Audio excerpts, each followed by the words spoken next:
Science की एक ऐसी ब्रांच जिसके बारे में आप लोगों ने पढ़ा भी है, होपफुली कई सारी चीज़ें आप लोगों ने यूज़ भी कर रखी हैं।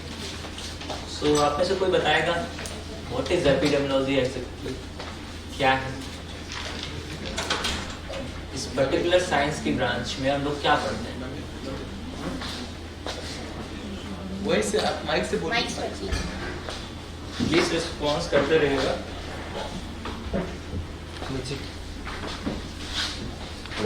of distribution and determinants of disease and health related events and application of this data in prevention and control of disease. कहाँ पे पढ़ी डेफिनेशन? डेफिनेशन कहाँ पे पढ़ी आपने? Park and park. Okay, very good. So क्या समझते हैं आप इस चीज से? इस पूरी डेफिनेशन से आपको समझ में क्या आ रहा है? जो भी फिनोमिना हो रही है हेल्थ रिलेटेड, उन सब के बारे में जो भी उनके कारण हैं, जो भी उनको प्रभावित करने वाले कारक हैं सारे, उनका हम स्टडी करें, फिर उससे जो भी हमें डाटा मिले उसका हम अप्लाई करें उसको कंट्रोल और प्रिवेंशन में डिजीज की। सो बेसिकली आप लोगों ने इसमें क्या क्या टर्म पढ़े? The first term is distribution, second term is determinant, third term is health related event. Okay, not only disease, health related event, because pregnancy is a one type of health related event, it's not a disease, but उसकी भी जो हम study करें जिस science की branch में उसे हम लोग एपिडेमियोलॉजी। मेन कंपोनेंट इसमें क्या है? Distribution and determinants. डिस्ट्रीब्यूशन तो बहुत क्लियर समझ में आता है कि किस तरीके से बटा हुआ। डिटरमिनेंट्स क्या होता है? Determinants means what? इफेक्ट करने वाले। कैसा इफेक्ट करने वाले? Either have the behaviour of risk और a behaviour of protection. Means either वो प्रोटेक्टिव फैक्टर होंगे या फिर वो रिस्क फैक्टर होंगे। Clear? For example, smoking is a one type of risk factor for lung cancer, but morning walk is a one type of protective lifestyle factor, because both are the determinants. One is behave like a risk, one is behave like a protective factor. और जरूरी नहीं जो चीज एक के लिए risk factor वो दूसरे के लिए भी रिस्क फैक्टर ही हो। वो कंपोनेंट अपने अपने बिहेवियर चेंज कर सकते हैं। इनके बारे में जब हम लोग पढ़ाई कर रहे हैं तो ये इस साइंस की ऐसी ब्रांच को हम लोग क्या करते हैं? कहते हैं एपिडेमियोलॉजी कहते हैं। ओके, सो एपिडेमियोलॉजी के अलावा भी दो ब्रांच होती है। The one branch is known as a demography and one branch is known as a biostatistics. Okay, so what is demography and what is biostatistics? What is demography? Demography का word सुना है कभी आपने से पहले? सुना है, बहुत ही कॉमन वर्ड है, बताइए। Study of population is known as demography. Clear? Study of population health related event is known as a epidemiology. क्या बेसिक डिफरेंस है? जब हम इस पॉपुलेशन की काउंटिंग बेस पे कोई गणना करें वो क्या है? डेमोग्राफी। उसके कंपोनेंट, उसके चेंजमेंट, उसके बिहेवियर को असेस कर रहे हैं वो क्या है? डेमोग्राफी है। जब हम उसके पर्टिकुलर हेल्थ रिलेटेड इवेंट के बारे में स्टडी कर रहे हैं तो वो साइंस क्या है? एपिडेमियोलॉजी। और इन दोनों को जब लिखने के लिए हम नंबर्स पे आए और इस साइंस को नंबर्स पे लेकर के आए तो वो क्या कहलाती है? बायोस्टैटिस्टिक्स कहलाती है। क्लियर? सो आई थिंक ये तीनों चीजें आपको क्लियर होगी। So we come on the term the objective. Okay, so next okay, आप लोग में से कई लोग ऐसे होंगे जिन्होंने प्रीवियस वर्कशॉप में मेरा लेक्चर सुना। प्रीवियस वर्कशॉप में भी मैंने ये लेक्चर लिया था और इस चीज़ पे मैंने बहुत ज़्यादा एम्फेसिस किया था। अब आप मुझे बताएं, देखिए जितना हम लोग चीज़ों को जान रहे हैं तो राइटिंग बेस पे या साइंस के बेस पे अगर मैं आपसे बात करूँ तो मैं आपसे केवल एक क्वेश्चन पूछूंगा कि भाई कितने तरह के ऑब्जेक्टिव होते हैं? बताएं। देखिए कल तक आपने जो पढ़ा वो राइटिंग थी, आज हम आपको क्या पढ़ाने जा रहे हैं? साइंस। क्लियर? दोनों में डिफरेंस है। सो प्लीज ऑब्जेक्टिव पूछने पे आप मुझे ये मत बताइएगा AIIMS, primary objective, secondary objective, this is a different thing, this is a writing style, वो राइटिंग कंसेप्ट है। क्लियर? अब मैं आपको साइंस पढ़ा रहा हूँ कि ऑब्जेक्टिव क्या है, सो आपको अब साइंस के नजरिए से सोचना है। कल जो था वो क्या था, art subject. What is the basic difference between art and science? Art presentation है, साइंस एक्चुअल है। क्लियर?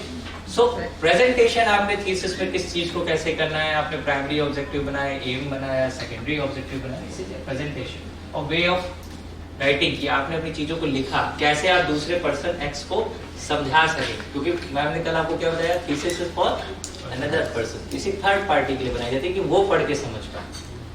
पर थीसिस में करना क्या है, वो किसको समझना है, आपको। जब आपको जो चीज समझनी है उसके टर्म में हम लोग बात करेंगे। अभी मेरे तीनों लेक्चर आपको ये सोच के बात करनी है कि हम लोग सिर्फ और सिर्फ साइंस के टर्म में बात कर रहे हैं, not in term of writing. So what is objective?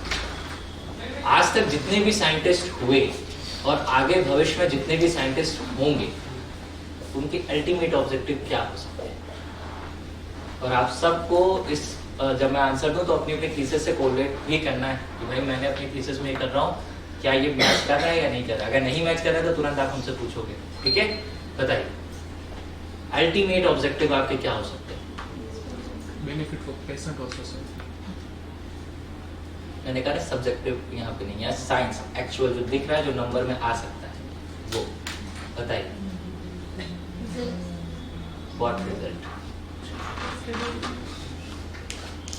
कोई भी आप में से एक अपना ऑब्जेक्टिव बोलिए, कोई भी है नहीं जो आपकी थीसिस का ऑब्जेक्टिव हो, प्लीज कोई भी। To find the efficacy of so and so trial drug in the management of this disease. To find the efficacy of X and Y drug जो भी है उसकी efficacy देखना चाह रहा हूँ, मैनेजमेंट देखना चाह रहा हूँ। Okay, means you want to estimate the efficacy of any drug. Clear? Objective मैंने सामने स्लाइड में क्या लिख रखा है? ओके, अब आप में से कोई और ऑब्जेक्टिव बताइए अपना, प्लीज डिस्कस करें, क्योंकि ये वर्कशॉप है, कॉन्फ्रेंस नहीं, वन वे नहीं कम्युनिकेशन करना है, तभी मजा आएगा पढ़ने में भी, नहीं तो आप सो जाओगे तीसरे लेक्चर। चलिए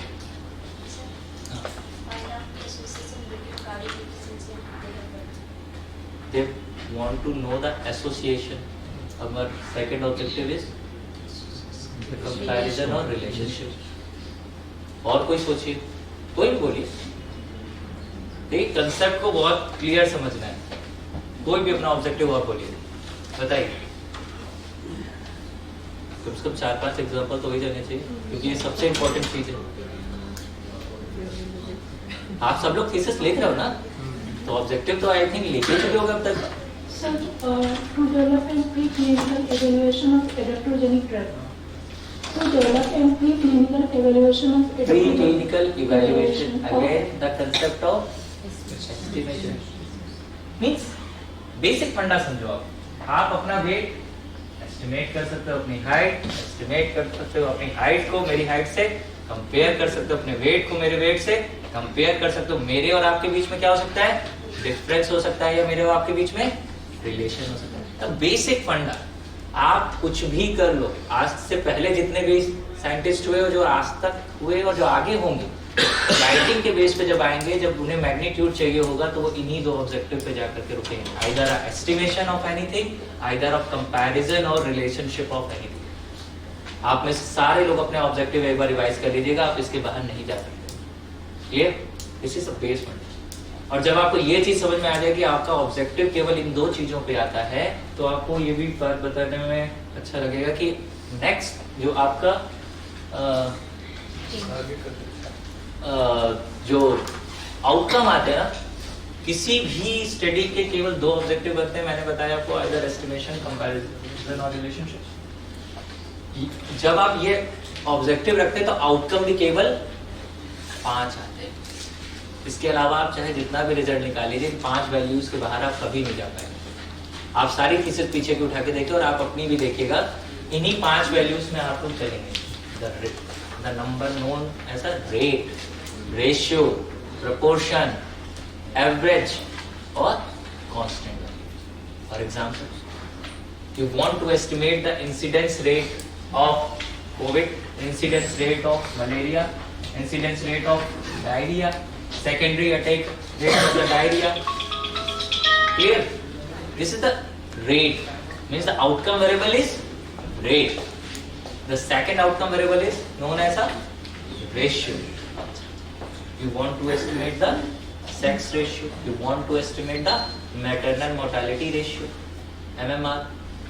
Clear? Means odds ratio, किसी particular risk factor का क्या impact आ रहा है किसी disease के ऊपर, ratio है. समझ में आ रहा है इतनी चीज? Means आपने क्या find out किया? एक ratio find out किया. उससे आगे बढ़िए. The next outcome variable is known as a proportion. You want to estimate the prevalence of disease. Prevalence means proportion. You want to estimate the efficacy of drug. Means proportion. Clear? So इन सारी चीजों में आप क्या पढ़ रहे हो? ये आपका आउटकम वेरिएबल प्रोपोर्शन के फॉर्म में आ रहा है. क्लियर? देन आगे बढ़िए. Average. You want to estimate the average BMI. You want to estimate the average HB level of pregnant women. जिन्हें आपने कोई पर्टिकुलर ड्रग दी, किसी को नहीं दी, आपने कंपेयर किया, तो क्या कंपेयर किया? एवरेज कंपेयर किया. Clear? Then last is the constant value. You want to compare और estimate correlation between height and weight. Correlation ratio यानी correlation coefficient, unit place value, HDI human development index, PQLI physical quality life index. Average आपने किसी person का pen assess करना है, quality of life assess करनी है कि हम ये पर्टिकुलर मेथडोलॉजी या पर्टिकुलर ड्रग उसको दे रहे हैं, उसकी क्वालिटी ऑफ लाइफ में क्या इंप्रूवमेंट आ रहा है, तो उसके आंसर यूनिट लेस होते हैं, हमेशा कांस्टेंट वैल्यू. ठीक है? सो समझ में आ रहा है? सो दो करस्पॉन्डिंगली ऑब्जेक्टिव के आपको क्या चीजें मिल रही है? 5 आउटकम वेरिएबल मिलते हैं. वो क्या है? रेट, रेशियो, प्रोपोर्शन, एवरेज और कांस्टेंट. देखिए किसी भी रिसर्च को करने के समय आपको सबसे पहले जब आप अपनी रिजल्ट राइटिंग पे चलने लगे ना, या रिजल्ट राइटिंग या उससे भी पहले प्लानिंग करने लगे, तो प्लानिंग करते समय सबसे पहले आपको ये दो बेसिक कंपोनेंट्स लिखने चाहिए. द फर्स्ट कंपोनेंट इज हमारा ऑब्जेक्टिव क्या देगा, आइदर एस्टिमेशन देगा, आइदर कंपैरिजन और रिलेशन. क्लियर? सबसे पहले ये चीज सोचिए. आप सब लोग अपने माइंड में अपने अपने थीसिस के लिए सोच लीजिए कि भाई मेरी थीसिस ये दे रही है, तभी आप मेरे साथ कोरिलेट कर पाएंगे आगे के पूरे सब्जेक्ट में. सोच लिया कि मेरी आपको सबके मिल गया ना? किसी का ऐसा तो नहीं जिसका ऑब्जेक्टिव ना मैच किया हो, इन दोनों के बाहर हो? मिल गया ना सबको? अब अगर आपको इतनी चीज समझ में आ गई तो आगे बढ़िए. अब आप ये सोचिए आपके आउटकम वेरिएबल क्या निकलने वाले. इन 5 में से सबका आउटकम वेरिएबल मिल गया कि मेरा आउटकम वेरिएबल ये आ रहा है. देखिए पूरी एनालिसिस इसी 2 स्लाइड पे डिपेंड करती है आगे की, इसलिए मैं बार बार पूछना, उस पर मैक्सिमम टाइम ले लीजिए, कोई बात नहीं. ऑब्जेक्टिव सबके मैच हो गए, आउटकम वेरिएबल सबको मिल गए. जिसको नहीं मिले हो तो प्लीज पूछ लीजिए. अपनी थीसिस का आउटकम वेरिएबल इन 5 के अंदर आपको मिल रहा है कि नहीं मिल रहा है? मिल रहा है? ओके. अगर आपको आउटकम वेरिएबल मिल गया, आपको स्टडी ऑब्जेक्टिव क्लियर हो गए, then we go for designing. अब अगर आपको ये चीज पता है कि भाई हमारा आउटकम वेरिएबल ये है, हमारा ऑब्जेक्टिव ये, तो हमें क्या स्टडी डिजाइन चूज करनी चाहिए. क्लियर? ओके. सो आगे बढ़ते हैं. Study design, this is a basic fundamental है ये आपका, जब आप अपनी स्टडी को प्लान करते हैं. ओके. इसमें बहुत सारे लोग बहुत सारी चीजों में कंफ्यूज रहते हैं. इसको भी बहुत क्लियरिटी समझेंगे, क्योंकि जो स्टडी डिजाइन का बेस कंसेप्ट है वो केवल 2 चीजों पे डिपेंड करता है. किस पे? The first term is known as directionality and the second term is known as a timing. किस पे करता है? डायरेक्शनलिटी और टाइमिंग. डायरेक्शन किसकी होती है? डायरेक्शन इवेंट की होती है. और टाइमिंग किसका होता है? आपका इंफॉर्मेशन टेकिंग बिहेवियर. ये आप किस तरीके से अपने डेटा को कलेक्ट कर रहे हो, यानी किस फॉर्म में डेटा को कलेक्ट कर रहे हो, उसकी टाइमिंग है. और इवेंट कब हो गया, ये उसकी डायरेक्शन है. ओके. ये 2 बेसिक कंपोनेंट होते हैं किसी भी आपके स्टडी डिजाइन को फाइनल करने में कि स्टडी डिजाइन क्या है. क्लियर? सो सबसे पहले समझते हैं स्टडी डिजाइन 2 तरीके की होती है. The first term is known as a observational and the second term is known as a experimental. Clear? क्या होता है ऑब्जर्वेशनल? बताइए. कोई बोलिए.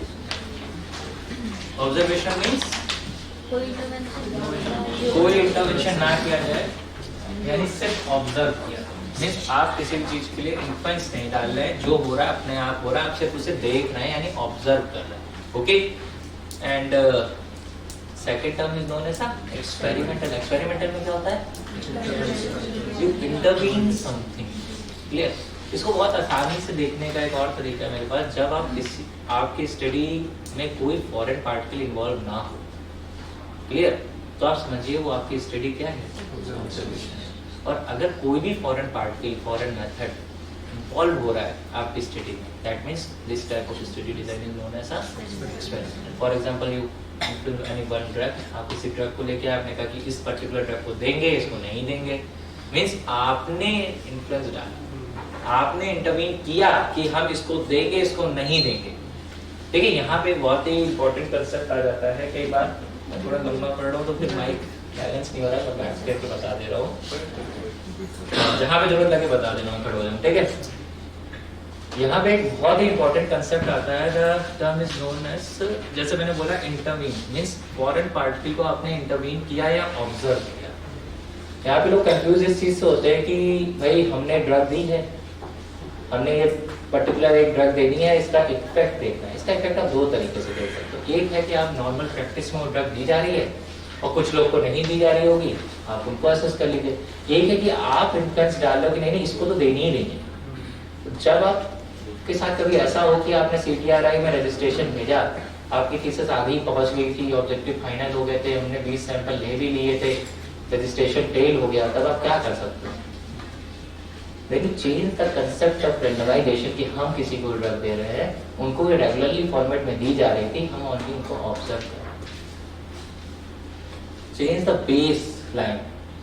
बेस लाइन को चेंज कर दो तो आप उसी स्टडी को ऑब्जर्वेशनल के फॉर्म में कंडक्ट कर सकते हैं। क्लियर? अभी कैसे करते हैं इसे थोड़ा सा और आगे एक्सप्लेन करेंगे। सो ऑब्जर्वेशनल स्टडी आगे चल के डिवाइड होती है कितने पार्ट में? One is term is known as descriptive and other is known as analytic. Descriptive क्या होता है? Descriptive means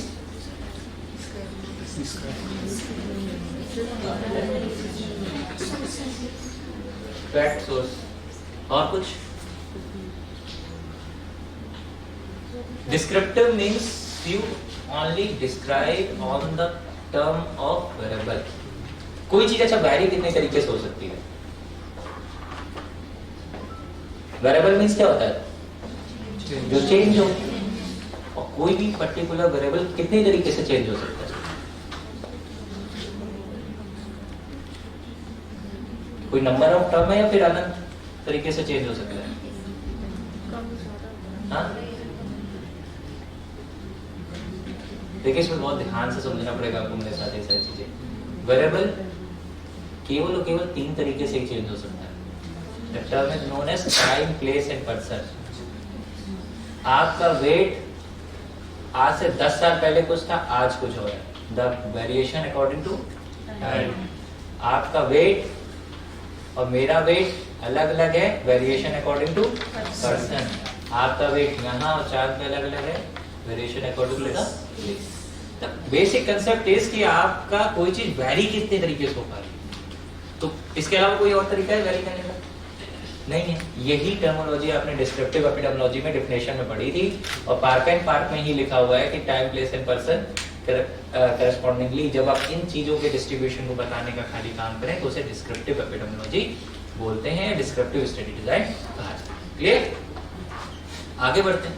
the second term is known as analytical study. Analytical study design means जो एनालाइज करे। किसको एनालाइज करे? Determinants को। देखिए descriptive study design और इसमें डिफरेंस क्या है? डिस्क्रिप्टिव मींस जहां पे सिर्फ डिस्ट्रीब्यूशन को देखा जा रहा है, डिटरमिनेंट्स को नहीं। मींस आपके अंदर मींस वो ये देख रहा है कि ये पर्टिकुलर फैक्टर है इन्वॉल्व। मान लीजिए 100 आदमी हैं, 100 में से 50 स्मोकर हैं, 50 नॉन स्मोकर है। डिस्क्रिप्टिव एपिडेमियोलॉजी ये तो देख रही है, डिस्क्रिप्टिव डिजाइन ये तो देख रही है, यानी डिस्ट्रीब्यूशन तो देख रही, पर वो ये नहीं बता रही कि इसकी वजह से क्या हो रहा है। एनालिटिकल क्या बताती है? वो बताने की कोशिश करती है। इसी वजह से इसका नाम क्या होता है? एनालिटिकल स्टडी डिजाइन होता है। और एनालिटिकल स्टडी डिजाइन 3 तरीके की होती है। The first term is known as a cross sectional face control और कोहॉर्ट, ये मेन है। इसके अलावा एक स्टडी डिजाइन और होती है जिसको हम लोग क्या बोलते हैं, ecological study design. Ecological study design क्या होते हैं? इकोलॉजिकल स्टडी डिजाइन मींस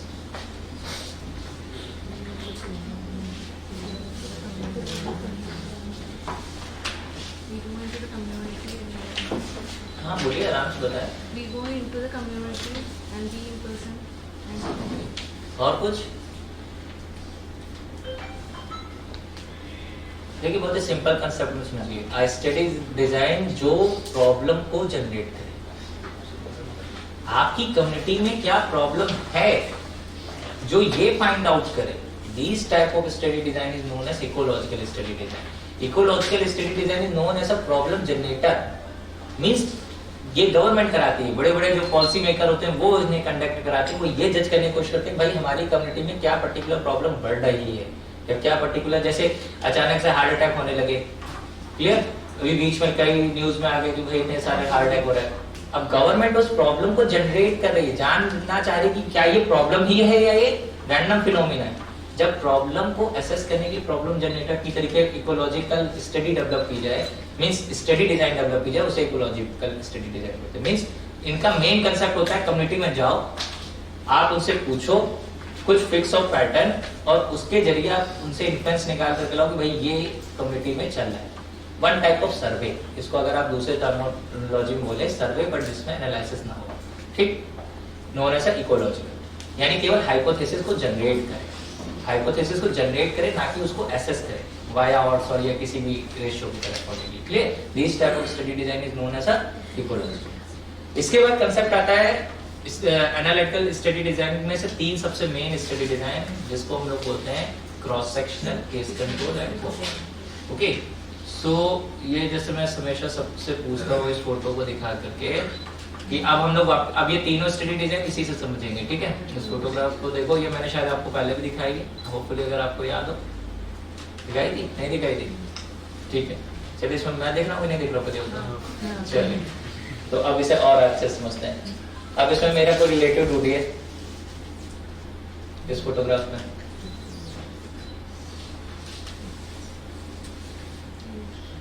मिला?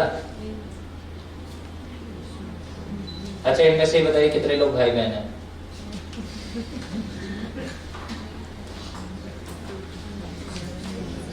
कितने लोग बॉयफ्रेंड गर्लफ्रेंड हैं? हस्बैंड वाइफ है? वजह क्यों नहीं बता सकते आप? पर आप तो बताते रहे हो आज तक, आपके बहुत सारे फैकल्टी और आपके गाइड भी बताते रहे। कभी पूछना, आप उनके रिसर्च पेपर पब्लिकेशन देखना खोल के एक बार, आपको दिखेगा डिफरेंस, उन्होंने बता रखा होगा, डेफिनेटली बता रखा होगा। तो आप कैसे नहीं बता पा रहे? इस फोटोग्राफ में आपको कोई हस्बैंड वाइफ नहीं समझ में आ रहा? कोई भाई बहन नहीं समझ में आ रहा? अच्छा, ये बता सकते हो कि इनमें से कितने लोगों ने एप्रन पहना था, कितनों ने नहीं? कितने लड़के हैं, कितने गर्ल्स? कितने लोगों के बाल सफेद है? बता सकते हो? तो हस्बैंड वाइफ, बॉयफ्रेंड गर्लफ्रेंड में से आप कुछ नहीं बताते। This is the basic concept of cross sectional study design. Cross sectional study design is known as a snapshot study design. बोलते हैं ना उसे, एक स्नैप में जिस चीजों को, यानी क्रॉस सेक्शनल करके जिस चीजों को एसेस किया जाए, this type of studies is known as a cross sectional. अब देखिएगा आपके बहुत सारे पेपर्स में स्मोकिंग को लंग कैंसर का रिस्क फैक्टर बताया गया होगा via using cross sectional study. समझ में आ रहा है? मैंने आपसे क्या कहा था कि आपको सबसे पहले क्या समझना है, आपके अल्टीमेट ऑब्जेक्टिव क्या है। So cross sectional study design किसके लिए होती है? To estimate the any particular problem or burden, and the second thing is to compare the, not relate the। वो कभी रिलेशन नहीं बता सकती। यही वजह थी कि इस फोटो को देख करके आप ये नहीं बता पाए कि इसमें हस्बैंड वाइफ कौन है, बॉयफ्रेंड गर्लफ्रेंड कौन है, ऐसी कोई भी चीज नहीं बता पाए। बट आपने ये बहुत आसानी से बता लिया कि भाई इतने लोग ने एप्रन पहना था, इतने ने नहीं पहना था, इतने लोगों के बाल सफेद थे, इतनों के बाल नहीं सफेद थे। सो क्रॉस सेक्शनल स्टडी डिजाइन आपको खाली क्या देती है, डिफरेंस देती है, ना कि रिलेशन देती है। तो आपको अपने अल्टीमेट ऑब्जेक्टिव की ओर सबसे पहले ध्यान देना चाहिए। अगर आपका अल्टीमेट ऑब्जेक्टिव एस्टिमेशन या एसोसिएशन है, या धोखे से भी एसोसिएशन या रिलेशन का कोई भी टर्म आ रहा है, तो आपको सबसे पहले सोच लेना चाहिए कि वहां पे क्रॉस सेक्शन स्टडी डिजाइन तो लग ही नहीं सकती, क्योंकि वो उसके लिए बनी ही नहीं।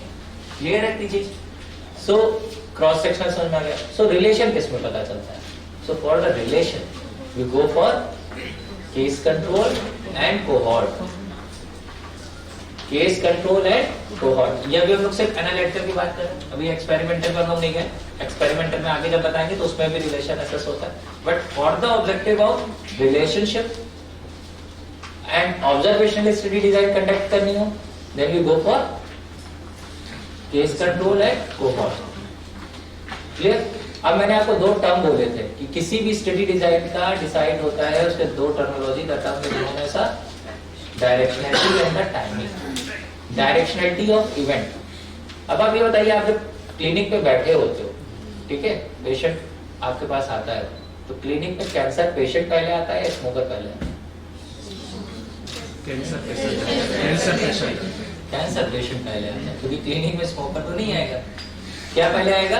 कैंसर पेशेंट आएगा। मींस द इवेंट हो गया, यानी बैकवर्ड इवेंट की डायरेक्शन। जब डायरेक्शन किसकी होगी? इवेंट की, मैंने बोला। और टाइमिंग किसकी होगी? आपके इंफॉर्मेशन टेकिंग बिहेवियर की। जब आपके पास कैंसर पेशेंट आया तो आपने क्या किया? उसके पीछे की हिस्ट्री लिखी। भाई आप स्मोकिंग करते थे, आप ये करते थे, आप ये करते थे, लाइक 25-30 चीजें आपने क्वेश्चन पूछे। वो जो पर्टिकुलर क्वेश्चंस आपने पूछे, ये क्या है? आपका इंफॉर्मेशन टेकिंग बिहेवियर। ये कैसा है? रिट्रोस्पेक्टिव, क्योंकि आप रिट्रोस्पेक्टिवली पूछ रहे हो कि भाई आपने ये चीज करी कि नहीं करी। क्लियर? अब पेशेंट आ गया, आपने उसे कोई थेरेपी देना शुरू कर दिया, then you observe the changement. Clear? तब आपने चेंजमेंट का असेस करना शुरू किया और कि कोई एक पर्टिकुलर फिक्स आउटकम वेरिएबल बनाया कि ये हमारा आउटकम वेरिएबल है, इसकी अगर हीलिंग इतनी हो जाती है, इतने उनकी इतनी हीलिंग हो जाती है, तो हम इसे मानेंगे कि हमारा ट्रीटमेंट काम कर रहा है। क्लियर? सो ये क्या है? इंफॉर्मेशन टेकिंग बिहेवियर कैसा हो गया? आगे means the prospect. And you continuously observe the study design is known as a cohort, because cohort कब अकर हो रहा है?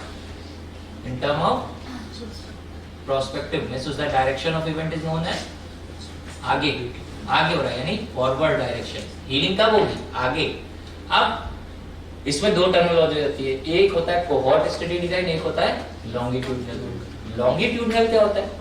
जब आप सेम नंबर ऑफ पर्सन और सेम नंबर ऑफ ग्रुप को एक साथ लेकर के ना चले, आपने इक्वल साइज ऑफ वुंड लेकर के आप चले कि भाई अब हमें इसकी हीलिंग देखनी है, या इक्वल साइज ऑफ कोई पर्टिकुलर चीज आपने लेके चले कि हाँ भाई ये इतने तरीके के हमने 10 पेशेंट ले लिए, अब हम इनकी हीलिंग चेक करेंगे। You observe it in the same phenomenon, the same characteristics। आप आगे की ओर बढ़े, तो ये डायरेक्शन, इस तरीके की स्टडी को क्या बोलते हैं? कोहॉर्ट। और लॉन्गिट्यूडनल मींस साइजिंग फिक्स नहीं है, बट आपके पास पेशेंट सेम आ रहा है, जो बेस अजम्पशन है यानी बेस मेजरमेंट है वो फिक्स नहीं है, बट आप कंटिन्यूएशन में आगे ऑब्जर्व करते जा रहे हैं। आपका डेटा जिस पे खड़ा हो रहा है वो बैलेंस नहीं है, बट आप कंटिन्यूअसली उसका चेंजमेंट असेस कर रहे हैं। तो this type of study design is known as this is the basic difference between longitudinal and cohort study. इसमें बहुत सारी चीजें कंफ्यूजन में रहती हैं। सो इतना बेसिक कंसेप्ट समझ में आ गया आपको? देखिए मैं आपको इसकी बहुत क्लिनिकली उस पर नहीं ले जा रहा हूँ, केवल आपको ये समझाने की कोशिश कर रहा हूँ कि आपको अपने ऑब्जेक्टिव के साथ मैच कैसे करना है। सो अगर आपका एस्टिमेशन प्रोपोर्शन हो, मींस आउटकम वेरिएबल आपका प्रोपोर्शन हो, एवरेज हो, ध्यान से लिखिएगा, प्रोपोर्शन एवरेज, ठीक है, रेट, रेशियो, कांस्टेंट, ठीक है, ये आउटकम वेरिएबल आपके 5 है। इनको आप एस्टिमेट खाली करना चाहते हो, जानना चाह रहे हो, रिलेटिव रिस्क वाले टर्मिनोलॉजी को छोड़ करके और रेशियो, रिलेटिव रिस्क, इन दो पर्टिकुलर टर्म को छोड़ करके, तो आप क्रॉस सेक्शनल स्टडी डिजाइन में चले जाओ for the term of estimation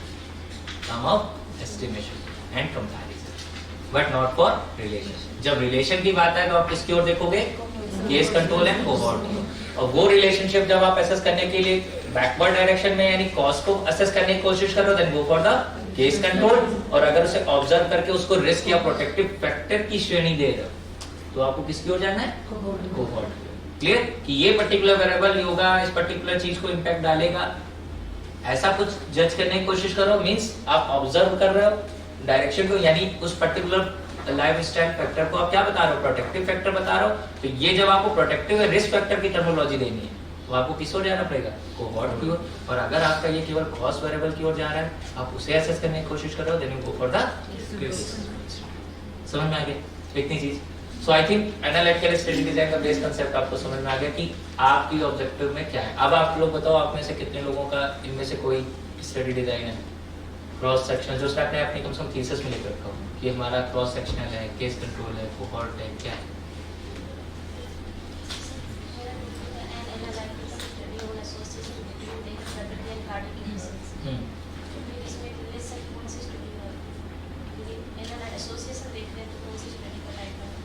association देख रहे हैं किस किस में? देखिए प्रकृति में दो पर्टिकुलर टर्मिनोलॉजी जिसके बीच में आप रिलेशनशिप देखना चाह रहे हो, तो आपने क्या लिख सकते हैं? बट एक्चुअल में जब आप टर्मिनोलॉजी एसोसिएशन लिख रहे हैं तो फिर आप वो नहीं दे सकते, तो आपको ऑब्जर्व करना पड़ेगा इधर द केस कंट्रोल, इधर द कोहॉर्ट। बट अगर आप टर्मिनोलॉजी लिखा होते कि जो कार्डिक एफिशिएंसी और आपकी प्रकृति में क्या डिफरेंस है, किस किस प्रकृति में इनमें क्या डिफरेंस आ रहा है, then you write as a cross sectional study. Clear? देखिए अब अभी जब मैं आपको एनालिसिस पढ़ाऊंगा तो एनालिसिस में एक दो तरीके के टेस्ट होते हैं। One test is known as Z test, one test is known as chi square. Chi square आप लोगों ने बहुत बार सुना है, जेड टेस्ट का शायद ही बहुत कम बार आपने सुना होगा। पर अभी हम लोग जब एनालिसिस में आएंगे तब उसमें भी आपको डिस्कस करेंगे, तब आपको समझ में आएगा कि मैं क्या कहना चाह रहा हूँ, दोनों में डिफरेंस कहाँ पे आता है। ओके, सो अभी इस वाले क्वेश्चन को हम लोग आगे और जोड़ लेंगे, ठीक है?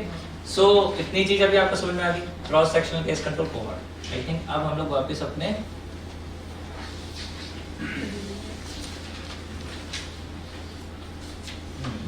चार्ट पे आ जाते हैं। सो इतना काम आपने समझ लिया। अब बाकी आते हैं एक्सपेरिमेंटल स्टडी डिजाइन पे। एक्सपेरिमेंटल आप में से हमें लगता है ज्यादातर लोगों की है, ज्यादातर लोग एक्सपेरिमेंटल कर। ओके, सो एक्सपेरिमेंटल स्टडी डिजाइन पे जब आते हैं तो एक्सपेरिमेंटल स्टडी डिजाइन मैंने सबसे पहला टर्म क्या बोला? अ टाइप ऑफ स्टडी जिसमें कोई फॉरेन पार्टिकल, फॉरेन मेथोडोलॉजी को इंटरवीन किया जाए। क्लियर? उसे हम लोग एक्सपेरिमेंटल स्टडी डिजाइन कहते हैं। एक्सपेरिमेंटल स्टडी डिजाइन में सबसे पहला टर्म आता है रैंडमाइज्ड कंट्रोल ट्रायल यानी आरसीटी। सेकंड टर्म आता है field trial, third is community. RCT क्या होता है आपकी नजर में? पहले आप बताओ। पहले आप सबसे पहले उसे डायरेक्शन और इवेंट वो टाइमिंग के हिसाब से पहले सोचो। उसकी डायरेक्शन क्या है? फॉरवर्ड। और टाइमिंग प्रोस्पेक्टिव, बिकॉज़ जो कुछ होगा आगे होगा। सो आपको इतनी चीज क्लियर आ रही? अगर ये क्योंकि चल रही हैं चीजें कंटिन्यूशन में, मींस आपको डायरेक्शन मिल रही है, टाइमिंग मिल रहा है, सो यानी ये रिलेशनशिप असेसमेंट दे सकता है। क्लियर?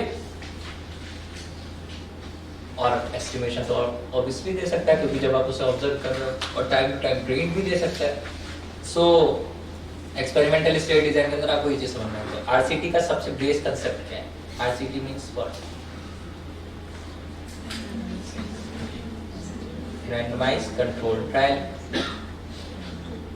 क्या होता है? ये तो आप लोगों में से ज्यादातर किया तो समझा ही होगा आपने कि हम क्यों लिख रहे हैं आरसीटी। इसमें पहला टर्म आ रहा है रैंडमाइज। रैंडमाइजेशन पता क्या होता है? क्या होता है?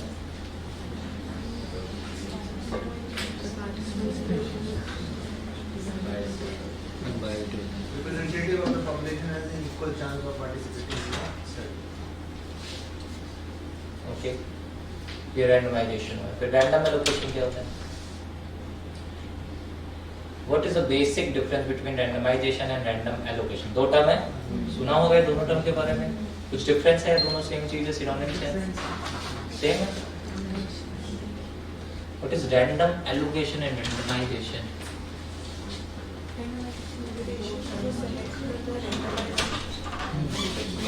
उनमें से किसको क्या दिया जाएगा और उनमें से सब ग्रुप से बनाएंगे तो वो एलोकेशन करते हैं।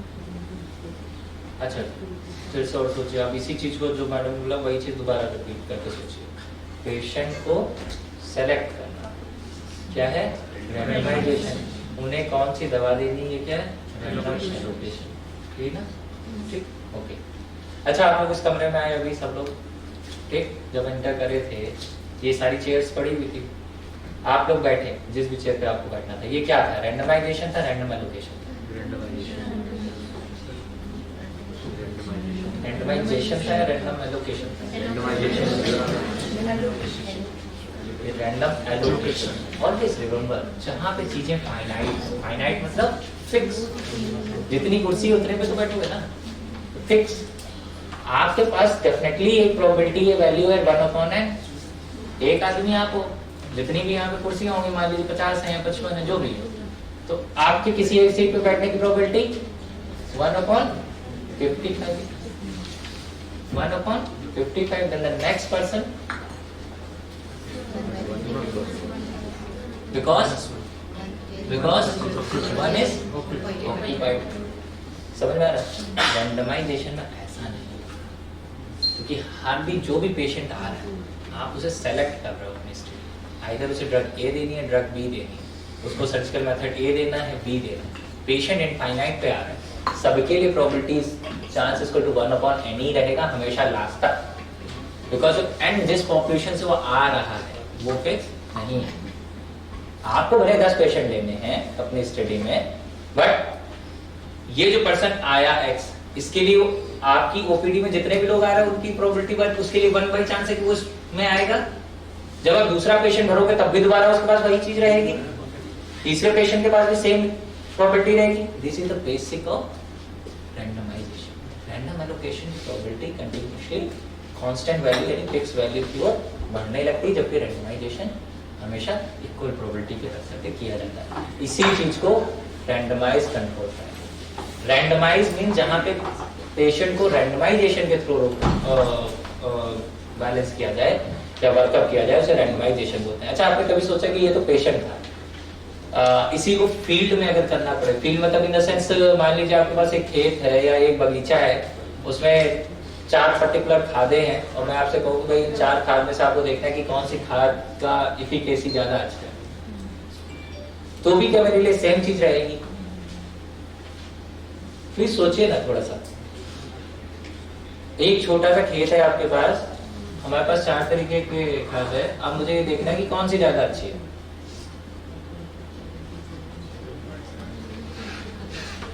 सोचा है कभी?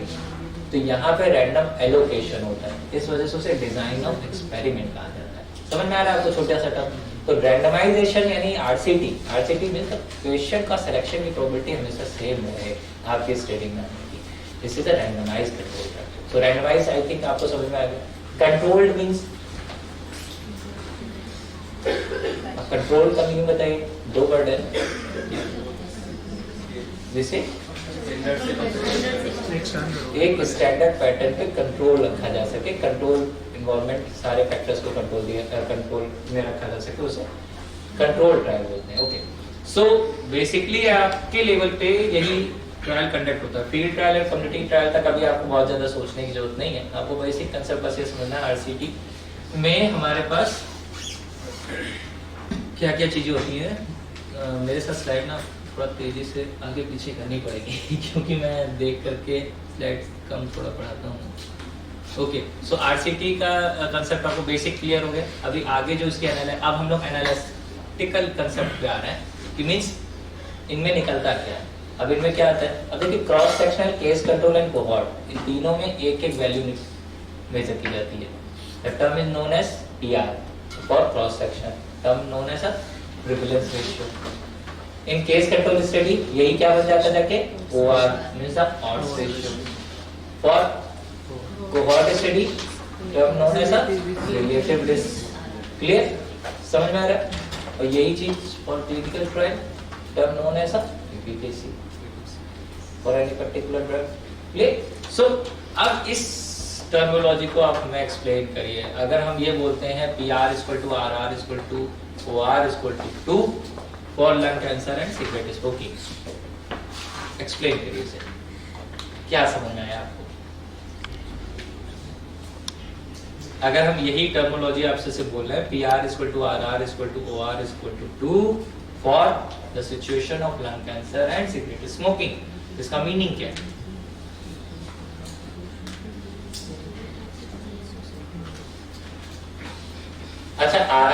समझते होंगे, बताइए उससे बताइए। RR = 2 for lung cancer and cigarette smoking. आपने कंपेयर किया तो क्या कंपेयर किया? एवरेज कंपेयर किया, clear. Then last is a constant value. You want to compare और estimate correlation between height and weight, correlation ratio यानी correlation coefficient, unit place value, HDI human development index, PQLI physical quality life index, average आपने किसी person का pen assess करना है, quality of life assess करनी है कि हम ये पर्टिकुलर मेथडोलॉजी या पर्टिकुलर ड्रग उसको दे रहे हैं, उसकी क्वालिटी ऑफ लाइफ में क्या इंप्रूवमेंट आ रहा है, तो उसके आंसर यूनिट प्लेस होते हैं, हमेशा कांस्टेंट वैल्यू, ठीक है। सो समझ में आ रहा है। सो दो करस्पॉन्डिंगली ऑब्जेक्टिव के आपको क्या चीजें मिल रही है? 5 आउटकम वेरिएबल मिलते हैं। वो क्या है? रेट, रेशियो, प्रोपोर्शन, एवरेज और कांस्टेंट। देखिए किसी भी रिसर्च को करने के समय आपको सबसे पहले जब आप अपनी रिजल्ट राइटिंग पे चलने लगे ना, या रिजल्ट राइटिंग या उससे भी पहले प्लानिंग करने लगे, तो प्लानिंग करते समय सबसे पहले आपको ये दो बेसिक कंपोनेंट्स लिखने चाहिए। द फर्स्ट कंपोनेंट इज हमारा ऑब्जेक्टिव क्या देगा, आइदर एस्टिमेशन देगा, आइदर कंपैरिजन और रिलेशन। क्लियर? सबसे पहले ये चीज सोचिए। आप सब लोग अपने माइंड में अपने अपने थीसिस के लिए सोच लीजिए कि भाई मेरी थीसिस ये दे रही है, तभी आप मेरे साथ कोरिलेट कर पाएंगे आगे के पूरे सब्जेक्ट में। सोच लिया कि मेरी आपको सबके मिल गया ना, किसी का ऐसा तो नहीं जिसका ऑब्जेक्टिव ना मैच किया, इन दोनों के बाहर हो, मिल गए ना सबको। अब अगर आपको इतनी चीज समझ में आ गई तो आगे बढ़िए। अब आप ये सोचिए आपके आउटकम वेरिएबल क्या निकलने वाले। इन 5 में से सबका आउटकम वेरिएबल मिल गया कि मेरा आउटकम वेरिएबल ये आ रहा है। देखिए पूरी एनालिसिस इसी 2 स्लाइड पे डिपेंड करती है आगे की, इसलिए मैं बार बार पूछना, उस पर मैक्सिमम टाइम ले लीजिए, कोई बात नहीं। ऑब्जेक्टिव सबके मैच हो गए, आउटकम वेरिएबल सबको मिल गए, जिसको नहीं मिले वो तो प्लीज पूछ लीजिए। अपनी थीसिस का आउटकम वेरिएबल इन 5 के अंदर आपको मिल रहा है कि नहीं मिल रहा है? मिल रहा है, ओके। अगर आपको आउटकम वेरिएबल मिल गया, आपको स्टडी ऑब्जेक्टिव क्लियर हो गए, then we go for designing. अब अगर आपको ये चीज पता है कि भाई हमारा आउटकम वेरिएबल ये है, हमारा ऑब्जेक्टिव ये, तो हमें क्या स्टडी डिजाइन चूज करनी चाहिए। क्लियर? ओके, सो आगे बढ़ते हैं। Study design, this is a basic fundamental है ये आपका, जब आप अपनी स्टडी को प्लान करते हैं। ओके, इसमें बहुत सारे लोग बहुत सारी चीजों में कंफ्यूज रहते हैं, इसको भी बहुत क्लियरिटी समझेंगे, क्योंकि जो स्टडी डिजाइन का बेस कंसेप्ट है वो केवल 2 चीजों पे डिपेंड करता है। किस पे? The first term is known as directionality and the second term is known as a timing. किस पे करता है? डायरेक्शनलिटी और टाइमिंग। डायरेक्शन किसकी होती है? डायरेक्शन इवेंट की होती है, और टाइमिंग किसका होता है? आपका इंफॉर्मेशन टेकिंग बिहेवियर। ये आप किस तरीके से अपने डेटा को कलेक्ट कर रहे हो, यानी किस फॉर्म में डेटा को कलेक्ट कर रहे हो, उसकी टाइमिंग है, और इवेंट कब हो गया ये उसकी डायरेक्शन है। ओके, ये 2 बेसिक कंपोनेंट होते हैं किसी भी आपके स्टडी डिजाइन को फाइनल करने में कि स्टडी डिजाइन क्या है। क्लियर? सो सबसे पहले समझते हैं स्टडी डिजाइन 2 तरीके की होती है। The first term is known as a observation and the second term is known as a experiment. Clear? क्या होता है ऑब्जर्वेशन? बताइए, कोई बोलिए। ऑब्जर्वेशन मीन्स कोई इंटरवेंशन ना किया जाए, यानी सिर्फ ऑब्जर्व किया। मीन्स आप किसी भी चीज के लिए इन्फ्लुएंस नहीं डाल रहे हैं, जो हो रहा है अपने आप हो रहा है, आप सिर्फ उसे देख रहे हैं, यानी ऑब्जर्व कर रहे हैं। Okay, and second term is known as experimental. Experimental में क्या होता है? You intervene something. क्लियर? इसको बहुत आसानी से देखने का एक और तरीका है मेरे पास। जब आप किसी आपकी स्टडी में कोई फॉरेन पार्टिकल इन्वॉल्व ना हो, क्लियर, तो आप समझिए वो आपकी स्टडी क्या है? ऑब्जर्वेशन।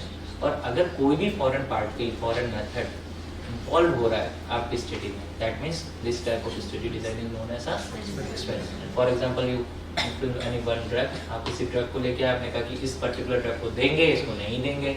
मीन्स आपने इन्फ्लुएंस डाला, आपने इंटरवीन किया कि हम इसको देंगे, इसको नहीं देंगे। देखिए यहाँ पे बहुत ही इंपॉर्टेंट कंसेप्ट आ जाता है। कई बार मैं थोड़ा लंबा पढ़ रहा हूँ तो फिर माइक बैलेंस नहीं हो रहा, तो बैठ करके बता दे रहा हूँ, जहाँ पे जरूरत लगे बता देना, खड़े हो जाऊँ, ठीक है? यहाँ पे एक बहुत ही इंपॉर्टेंट कंसेप्ट आता है, the term is known as, जैसे मैंने बोला इंटरवीन, मींस फॉरेन पार्टी को आपने इंटरवीन किया या ऑब्जर्व किया। यहाँ पे लोग कंफ्यूज इस चीज से होते हैं कि भाई हमने ड्रग दी है, हमने ये पर्टिकुलर एक ड्रग देनी है, इसका इफेक्ट देखना है। इसका इफेक्ट आप दो तरीके से देख सकते हो। एक है कि आप नॉर्मल प्रैक्टिस में वो ड्रग दी जा रही है और कुछ लोग को नहीं दी जा रही होगी, आप उनको असेस कर लीजिए। एक है कि आप इन्फ्लुएंस डाल लो कि नहीं नहीं इसको तो देनी ही देनी है। तो जब आपके साथ कभी ऐसा हो कि आपने CTRI में रजिस्ट्रेशन भेजा, आपकी थीसिस आगे ही पहुंच गई थी, ऑब्जेक्टिव फाइनल हो गए थे, हमने 20 सैंपल ले भी लिए थे, रजिस्ट्रेशन फेल हो गया, तब आप क्या कर सकते हो? लेकिन change the concept of randomisation कि हम किसी को ड्रग दे रहे हैं, उनको ये रेगुलरली फॉर्मेट में दी जा रही थी, हम ओनली उनको ऑब्जर्व करें। चेंज द बेस लाइन को चेंज कर दो तो आप उसी स्टडी को ऑब्जर्वेशनल के फॉर्म में कंडक्ट कर सकते हैं। क्लियर? अभी कैसे करते हैं इसे थोड़ा सा और आगे एक्सप्लेन करेंगे। सो ऑब्जर्वेशनल स्टडी आगे चल के डिवाइड होती है कितने पार्ट में? One is term is known as descriptive and other is known as analytical. Descriptive क्या होता है? डिस्क्रिप्टिव मींस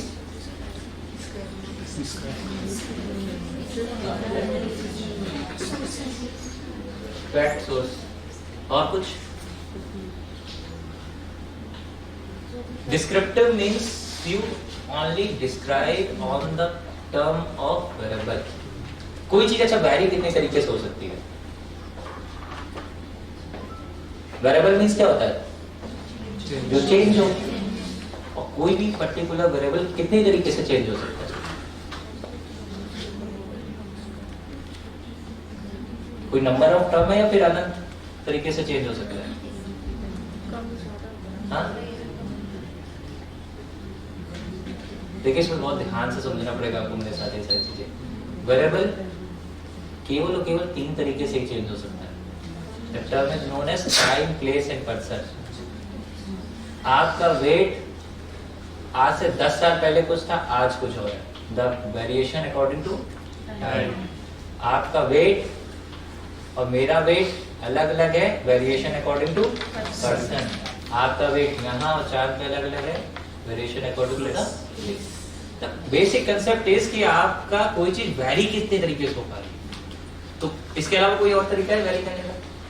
नहीं है। यही टर्मिनोलॉजी आपने डिस्क्रिप्टिव एपिडेमियोलॉजी में डेफिनेशन में पढ़ी थी और पार्ट एंड पार्ट में ही लिखा हुआ है कि time, place and person correspondingly जब आप इन चीजों के डिस्ट्रीब्यूशन को बताने का खाली काम करें तो उसे डिस्क्रिप्टिव एपिडेमियोलॉजी बोलते हैं, डिस्क्रिप्टिव स्टडी डिजाइन कहा जाता है। क्लियर? आगे बढ़ते हैं। The second term is known as analytical study design.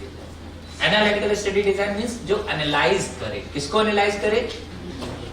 Determinants को। देखिए डिस्क्रिप्टिव स्टडी डिजाइन और इसमें डिफरेंस क्या है? डिस्क्रिप्टिव मींस जहां पे सिर्फ डिस्ट्रीब्यूशन को देखा जा रहा है, डिटरमिनेंट्स को नहीं। मींस आपके अंदर मींस वो ये देख रहा है कि ये पर्टिकुलर फैक्टर है इन्वॉल्व। मान लीजिए 100 आदमी हैं, 100 में से 50 स्मोकर हैं, 50 नॉन स्मोकर है।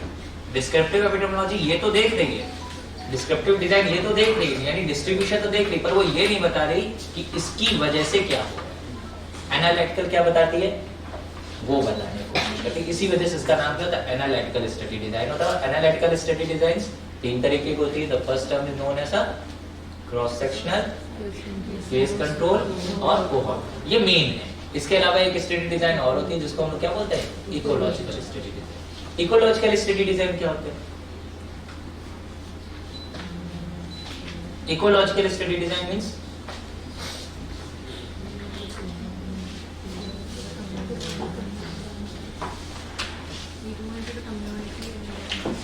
हाँ बोलिए, आराम से बताएं। We go into the community and be in person and और कुछ? देखिए बहुत ही सिंपल कंसेप्ट में समझिए। स्टडी डिजाइन जो प्रॉब्लम को जनरेट करे। आपकी कम्युनिटी में क्या प्रॉब्लम है जो ये फाइंड आउट करे। This type of study design is known as ecological study design. Ecological study design is known as a problem generator. Means ये गवर्नमेंट कराती है, बड़े बड़े जो पॉलिसी मेकर होते हैं वो इन्हें कंडक्ट कराते हैं। वो ये जज करने की कोशिश करते हैं भाई हमारी कम्युनिटी में क्या पर्टिकुलर प्रॉब्लम बढ़ रही है या क्या पर्टिकुलर, जैसे अचानक से हार्ट अटैक होने लगे। क्लियर? अभी बीच में कई न्यूज में आ गए कि भाई इतने सारे हार्ट अटैक हो रहे हैं। अब गवर्नमेंट उस प्रॉब्लम को जनरेट कर रही है, जानना चाह रही है कि क्या ये प्रॉब्लम ही है या ये रैंडम फिनोमिना है। जब प्रॉब्लम को असेस करने की प्रॉब्लम जनरेटर की तरीके इकोलॉजिकल स्टडी डेवलप की जाए, मींस स्टडी डिजाइन डेवलप की जाए, उसे इकोलॉजिकल स्टडी डिजाइन बोलते हैं। मींस इनका मेन कंसेप्ट होता है कम्युनिटी में जाओ, आप उनसे पूछो कुछ फिक्स ऑफ पैटर्न और उसके जरिए आप उनसे इन्फ्लुएंस निकाल कर लाओ कि भाई ये कम्युनिटी में चल रहा है। वन टाइप ऑफ सर्वे, इसको अगर आप दूसरे टर्मिनोलॉजी में बोले सर्वे, बट जिसमें एनालिसिस ना हो, ठीक, नोन एज इकोलॉजिकल, यानी केवल हाइपोथेसिस को जनरेट करे, हाइपोथेसिस को जनरेट करे, ना कि उसको एसेस करे वाया ऑड्स और या किसी भी रेशियो की तरह। Clear? This type of study design is known as ecology. इसके बाद कंसेप्ट आता है एनालिटिकल स्टडी डिजाइन में से तीन सबसे मेन स्टडी डिजाइन, जिसको हम लोग बोलते हैं cross sectional, case control and cohort. Okay, so ये जैसे मैं हमेशा सबसे पूछ रहा हूँ इस फोटो को दिखा करके कि अब हम लोग अब ये तीनों स्टडी डिजाइन इसी से समझेंगे, ठीक है? इस फोटोग्राफ को देखो, ये मैंने शायद आपको पहले भी दिखाई है, होपफुली अगर आपको याद हो। दिखाई थी? नहीं दिखाई थी? ठीक है, चलिए इसमें मैं देख रहा हूँ, नहीं दिख रहा हूँ। चलिए, तो अब इसे और अच्छे समझते हैं। अब इसमें मेरा कोई रिलेटिव ढूंढिए इस फोटोग्राफ में।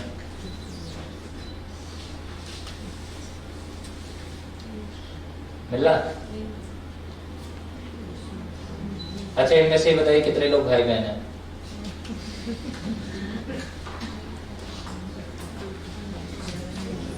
कितने लोग बॉयफ्रेंड गर्लफ्रेंड हैं? हस्बैंड वाइफ है? वजह क्यों नहीं बता सकते आप? पर आप तो बताते रहे हो आज तक, आपके बहुत सारे फैकल्टी और आपके गाइड भी बताते रहे। कभी पूछना, आप उनके रिसर्च पेपर पब्लिकेशन देखना खोल के एक बार, आपको दिखेगा डिफरेंस। उन्होंने बता रखा होगा, डेफिनेटली बता रखा होगा, तो आप कैसे नहीं बता पा रहे? इस फोटोग्राफ में आपको कोई हस्बैंड वाइफ नहीं समझ में आ रहा? कोई भाई बहन नहीं समझ में आ रहा? अच्छा, ये बता सकते हो कि इनमें से कितने लोगों ने एप्रेन पहना था, कितनों ने नहीं? कितने लड़के हैं, कितने गर्ल्स? कितने लोगों के बाल सफेद है? बता सकते हो? और हस्बैंड वाइफ, बॉयफ्रेंड गर्लफ्रेंड में से आप कुछ नहीं बता पाए। This is the basic concept of cross sectional study design. Cross sectional study design is known as a snapshot study design. बोलते हैं ना उसे, एक स्नैप में जिस चीजों को, यानी क्रॉस सेक्शनल करके जिस चीजों को एसेस किया जाए, this type of studies is known as a cross section. अब देखिएगा आपके बहुत सारे पेपर्स में स्मोकिंग को लंग कैंसर का रिस्क फैक्टर बताया गया होगा via using cross sectional study. समझ में आ रहा है? मैंने आपसे क्या कहा था कि आपको सबसे पहले क्या समझना है, आपके अल्टीमेट ऑब्जेक्टिव क्या है। So cross sectional study design किसके लिए होती है? To estimate the any particular problem or burden, and the second thing is to compare the, not relate the। वो कभी रिलेशन नहीं बता सकती। यही वजह थी कि इस फोटो को देख करके आप ये नहीं बता पाए कि इसमें हस्बैंड वाइफ कौन है, बॉयफ्रेंड गर्लफ्रेंड कौन है, ऐसी कोई भी चीज नहीं बता पाए। बट आपने ये बहुत आसानी से बता दिया कि भाई इतने लोग ने एप्रेन पहना था, इतने ने नहीं पहना था, इतने लोगों के बाल सफेद थे, इतनों के बाल नहीं सफेद थे। सो क्रॉस सेक्शनल स्टडी डिजाइन आपको खाली क्या देती है? डिफरेंस देती है, ना कि रिलेशन देती है। तो आपको अपने अल्टीमेट ऑब्जेक्टिव की ओर सबसे पहले ध्यान देना चाहिए। अगर आपका अल्टीमेट ऑब्जेक्टिव एस्टिमेशन या एसोसिएशन है, या धोखे से भी एसोसिएशन या रिलेशन का कोई भी टर्म आ रहा है, तो आपको सबसे पहले सोच लेना चाहिए कि वहां पे क्रॉस सेक्शन स्टडी डिजाइन तो लग ही नहीं सकती, क्योंकि वो उसके लिए बनी ही नहीं। क्लियर है चीज? सो क्रॉस सेक्शन समझ में आ गया। सो रिलेशन किसमें पता चलता है? So for the relation we go for case control and cohort. Case control and cohort, ये अभी हम लोग सिर्फ एनालिटिकल की बात कर रहे हैं, अभी एक्सपेरिमेंटल में हम लोग नहीं गए। एक्सपेरिमेंटल में आगे जब बताएंगे तो उसमें भी रिलेशन एसेस होता है। But for the objective of relationship and observational study design conduct करनी हो, then we go for case control and cohort. Clear? अब मैंने आपको दो टर्म बोले थे कि किसी भी स्टडी डिजाइन का डिसाइड होता है, उसके दो terminology, the term is known as directionality and the timing. Directionality of event, अब आप ये बताइए, आप जब क्लिनिक पे बैठे होते हो, ठीक है, पेशेंट आपके पास आता है, तो क्लिनिक में कैंसर पेशेंट पहले आता है या स्मोकर पहले आता है? कैंसर पेशेंट कैंसर पेशेंट पहले आता है, क्योंकि क्लिनिक में स्मोकर तो नहीं आएगा। क्या पहले आएगा? कैंसर पेशेंट आएगा। मीन्स द इवेंट हो गया, यानी बैकवर्ड इवेंट की डायरेक्शन। जब डायरेक्शन किसकी होगी? इवेंट की, मैंने बोला। और टाइमिंग किसकी होगी? आपके इंफॉर्मेशन टेकिंग बिहेवियर की। जब आपके पास कैंसर पेशेंट आया तो आपने क्या किया? उसके पीछे की हिस्ट्री लिखी। भाई आप स्मोकिंग करते थे, आप ये करते थे, आप ये करते थे, लाइक 25-30 चीजें आपने क्वेश्चन पूछे। वो जो पर्टिकुलर क्वेश्चंस आपने पूछे, ये क्या है? आपका इंफॉर्मेशन टेकिंग बिहेवियर। ये कैसा है? रेट्रोस्पेक्टिव। क्योंकि आप रेट्रोस्पेक्टिवली पूछ रहे हो कि भाई आपने ये चीज करी कि नहीं करी। क्लियर? अब पेशेंट आ गया, आपने उसे कोई थेरेपी देना शुरू कर दिया, then you observe the changement. Clear? तब आपने चेंजमेंट का असेस करना शुरू किया और कि कोई एक पर्टिकुलर फिक्स आउटकम वेरिएबल बनाया कि ये हमारा आउटकम वेरिएबल है, इसकी अगर हीलिंग इतनी हो जाती है, इतने उनकी इतनी हीलिंग हो जाती है, तो हम इसे मानेंगे कि हमारा ट्रीटमेंट काम कर रहा है। क्लियर? सो ये क्या है? इंफॉर्मेशन टेकिंग बिहेवियर कैसा हो गया? आगे की means the prospect. And you continuously observe the study design is known as a cohort, because cohort कब अकर हो रहा है? in term of prospective, means the direction of event is known as आगे हो रहा है, यानी फॉरवर्ड डायरेक्शन। हीलिंग कब होगी? आगे। अब इसमें दो टर्मिनोलॉजी होती है, एक होता है कोहॉर्ट स्टडी डिजाइन, एक होता है लॉन्गिट्यूडनल। लॉन्गिट्यूडनल क्या होता है? जब आप सेम नंबर ऑफ पर्सन और सेम नंबर ऑफ ग्रुप को एक साथ लेकर के ना चले, आपने इक्वल साइज ऑफ वुंड लेकर के आप चले कि भाई अब हमें इसकी हीलिंग देखनी है, इक्वल साइज ऑफ कोई पर्टिकुलर चीज आपने लेके चले कि हाँ भाई ये इतने तरीके के हमने 10 पेशेंट ले लिए, अब हम इनकी हीलिंग चेक करेंगे। You observe it in the same finding, the same characteristics। आप आगे की ओर बढ़े, तो ये डायरेक्शन, इस तरीके की स्टडी को क्या बोलते हैं? कोहॉर्ट। और लॉन्गिट्यूडनल मींस साइजिंग फिक्स नहीं है, बट आपके पास पेशेंट सेम आ रहा है, जो बेस अजम्पशन है यानी बेस मेजरमेंट है वो फिक्स नहीं है, बट आप कंटिन्यूएशन में आगे ऑब्जर्व करते जाना है। आपका डेटा जिस पे खड़ा हो रहा है वो बैलेंस नहीं है, बट आप कंटिन्यूअसली उसका चेंजमेंट असेस करें। तो this type of study design is known as this is the basic difference between longitudinal and cohort study. इसमें बहुत सारी चीजें कंफ्यूजन में रहती हैं। सो इतना बेसिक कांसेप्ट समझ में आ गया आपको? देखिए मैं आपको इसकी बहुत क्लिनिकली उस पर नहीं ले जा रहा हूँ, केवल आपको ये समझाने की कोशिश कर रहा हूँ कि आपको अपने ऑब्जेक्टिव के साथ मैच कैसे करना है। सो अगर आपका एस्टिमेशन प्रोपोर्शन हो, मींस आउटकम वेरिएबल आपका प्रोपोर्शन हो, एवरेज हो, ध्यान से लिखिएगा, प्रोपोर्शन एवरेज, ठीक है, रेट, रेशियो, कांस्टेंट, ठीक है, ये आउटकम वेरिएबल आपके 5 है। इनको आप एस्टिमेट खाली करना चाहते हो, जानना चाह रहे हो, रिलेटिव रिस्क वाले टर्मिनोलॉजी को छोड़ करके और रेशियो, रिलेटिव रिस्क, इन दो पर्टिकुलर टर्म को छोड़ करके, तो आप क्रॉस सेक्शनल स्टडी डिजाइन में चले जाओ for the term of estimation and comparison, but not for relation. जब रिलेशन की बात है तो आप किसकी ओर देखोगे? Case control and cohort. और वो रिलेशनशिप जब आप असेस करने के लिए बैकवर्ड डायरेक्शन में यानी कॉस्ट को असेस करने की कोशिश करो, then go for the case control. और अगर उसे ऑब्जर्व करके उसको रिस्क या प्रोटेक्टिव फैक्टर की श्रेणी दे रहे हो तो आपको किसकी ओर जाना है? कोहॉर्ट। क्लियर? कि ये पर्टिकुलर वेरिएबल होगा, इस पर्टिकुलर चीज को इंपैक्ट डालेगा, ऐसा कुछ जज करने की कोशिश करो। मींस आप ऑब्जर्व कर रहे हो डायरेक्शन को, यानी उस पर्टिकुलर लाइफ स्टाइल फैक्टर को आप क्या बता रहे हो? प्रोटेक्टिव फैक्टर बता रहे हो। तो ये जब आपको प्रोटेक्टिव या रिस्क फैक्टर की टर्मिनोलॉजी देनी है तो आपको किस ओर जाना पड़ेगा? कोहॉर्ट की ओर। और अगर आपका ये केवल कॉस्ट वेरिएबल की ओर जा रहा है, आप उसे असेस करने की कोशिश करो, then you go for the समझ में आ गया इतनी चीज? So I think analytical study design का बेस कांसेप्ट आपको समझ में आ गया कि आपकी ऑब्जेक्टिव में क्या है। अब आप लोग बताओ, आप में से कितने लोगों का इनमें से कोई स्टडी डिजाइन है क्रॉस सेक्शनल, जो उसने अपने कम से कम थीसिस में लिख रखा हो कि हमारा क्रॉस सेक्शनल है, केस कंट्रोल है, कोहॉर्ट है, क्या है?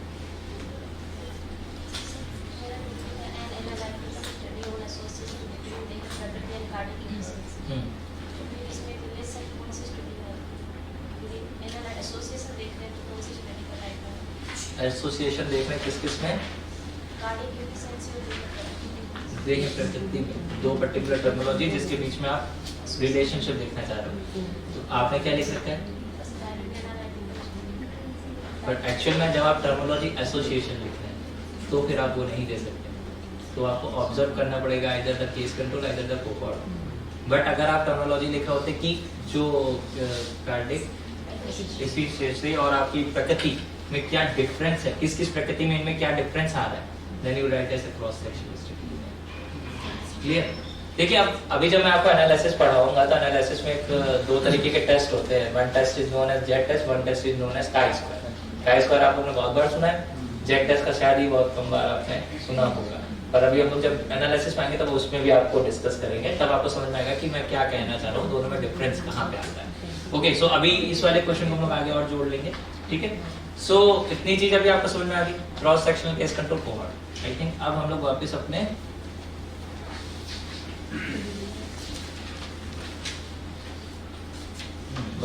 चार्ट पे आ जाते हैं। सो इतना काम आपने समझ लिया, अब बाकी आते हैं एक्सपेरिमेंटल स्टेट डिजाइन पे। एक्सपेरिमेंटल आप में से हमें लगता है ज्यादातर लोगों की है, ज्यादातर लोग एक्सपेरिमेंटल कर। ओके, सो एक्सपेरिमेंटल स्टडी डिजाइन पे जब आते हैं तो एक्सपेरिमेंटल स्टडी डिजाइन मैंने सबसे पहला टर्म क्या बोला, a टाइप ऑफ स्टडी जिसमें कोई फॉरेन पार्टिकल फॉरेन मेथोडोलॉजी को इंटरवीन किया है। क्लियर? उसे हम लोग एक्सपेरिमेंटल स्टडी डिजाइन कहते हैं। एक्सपेरिमेंटल स्टडी डिजाइन में सबसे पहला टर्म आता है रैंडमाइज्ड कंट्रोल ट्रायल यानी आरसीटी। सेकंड टर्म आता है field trial, third is community trial. RCT क्या होता है आपकी नजर में, पहले आप बताओ। पहले आप सबसे पहले उसे डायरेक्शन और इवेंट वो टाइमिंग के हिसाब से पहले सोचो, उसकी डायरेक्शन क्या है? फॉरवर्ड, और टाइमिंग प्रोस्पेक्टिव, बिकॉज़ जो कुछ होगा आगे होगा। सो आपको इतनी चीज क्लियर आ रही, अगर ये क्योंकि चल रही हैं चीजें कंटिन्यूशन में, मींस आपको डायरेक्शन मिल रही है, टाइमिंग मिल रहा है, सो यानी ये रिलेशनशिप असेसमेंट दे सकता है। क्लियर? और एस्टिमेशन तो ऑब्वियसली दे सकता है क्योंकि जब आप उसे ऑब्जर्व कर रहे हो, और टाइम टू टाइम ट्रेड भी दे सकता है। सो एक्सपेरिमेंटल स्टडी डिजाइन के अंदर आपको ये चीज समझना है। आरसीटी का सबसे बेस कांसेप्ट क्या है? RCT means what? Randomised control trial. क्या होता है? ये तो आप लोगों में से ज्यादातर किया तो समझा ही होगा आपने कि हम क्यों लिख रहे हैं आरसीटी। इससे पहला टर्म आ रहा है रैंडमाइज। रैंडमाइजेशन पता क्या होता है? क्या होता है?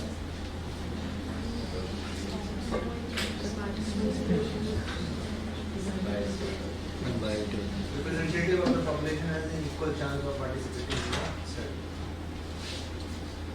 ओके, ये रैंडमाइजेशन हुआ। फिर रैंडम एलोकेशन क्या होता है?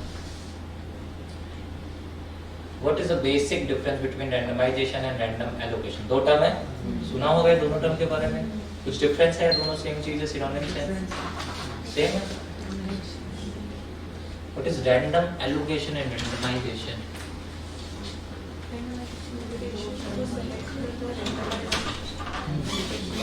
उनमें से किसको क्या दिया जाएगा, सेलेक्ट कर दिया और उनमें से सब ग्रुप से बनाएंगे तो वो एलोकेशन करते हैं।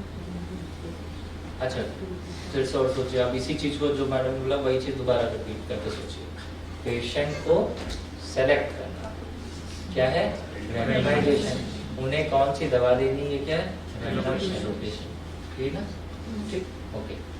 अच्छा, आप लोग इस कमरे में आए अभी सब लोग, ठीक? जब एंटर करे थे ये सारी चेयर्स पड़ी हुई थी, आप लोग बैठे जिस भी चेयर पे आपको बैठना था, ये क्या था? रैंडमाइजेशन था, रैंडम एलोकेशन?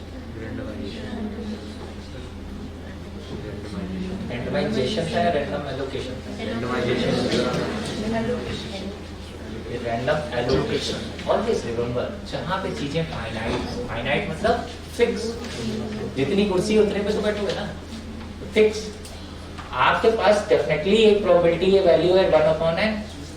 एक आदमी आपको जितनी भी यहाँ पे कुर्सियां होंगी, मान लीजिए 50 है या 55 है, जो भी है, तो आपके किसी एक सीट पे बैठने की probability 1/55। 1/55, then the next person, because one is occupied। समझ में आ रहा है? रैंडमाइजेशन में ऐसा नहीं है, कि हर भी जो भी पेशेंट आ रहा है आप उसे सेलेक्ट कर रहे हो अपनी स्टेट, आइदर उसे ड्रग ए देनी है, ड्रग बी देनी है, उसको सर्जिकल मेथड ए देना है, बी देना है। पेशेंट इनफाइनाइट पे आ रहा है, सबके लिए probabilities chance equal to 1/n रहेगा हमेशा लास्ट तक, बिकॉज एंड जिस पॉपुलेशन से वो आ रहा है वो फिक्स नहीं है।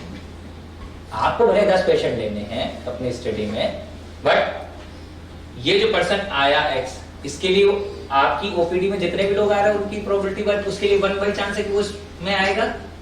जब आप दूसरा पेशेंट भरोगे तब भी दोबारा उसके पास वही चीज रहेगी, तीसरे पेशेंट के पास भी सेम प्रोबेबिलिटी रहेगी। This is the basic of randomisation.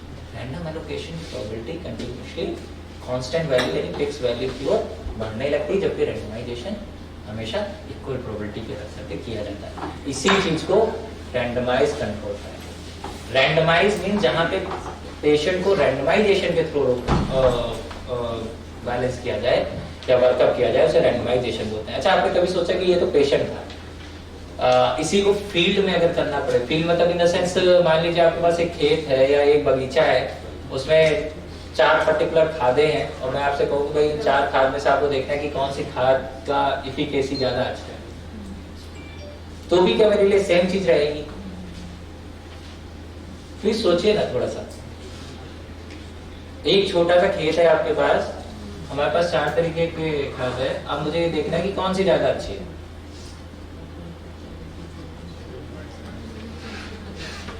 सोचा है कभी? तो यहाँ पे रैंडम एलोकेशन होता है, इस वजह से उसे डिजाइन ऑफ एक्सपेरिमेंट कहा जाता है। समझ में आ रहा है आपको छोटा सा टर्म? तो रैंडमाइजेशन यानी आरसीटी, आरसीटी मींस क्वेश्चन का सिलेक्शन की प्रोबेबिलिटी हमेशा सेम रहे आपकी स्टडी में आने की। This is a randomised control factor. So randomised I think आपको समझ में आ गया। कंट्रोल्ड मींस, कंट्रोल का मीनिंग बताइए, 2 वर्ड है जिसे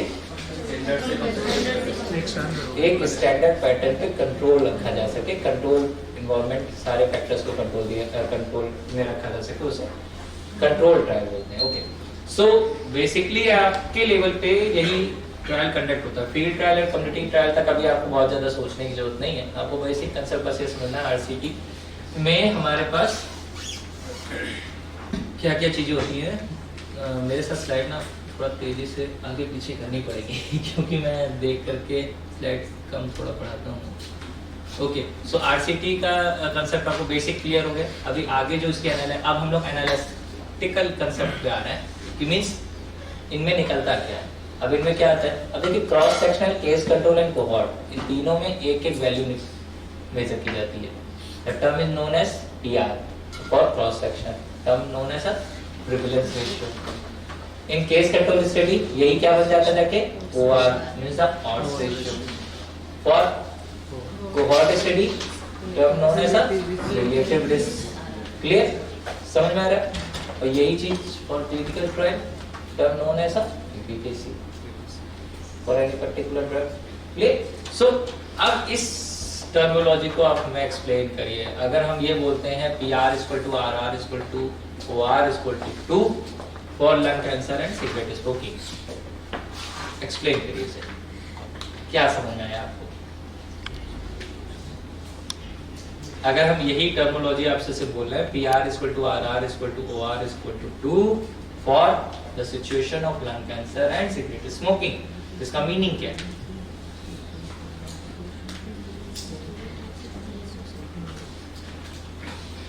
अच्छा, RR तो समझते होंगे, बताइए उससे बताइए।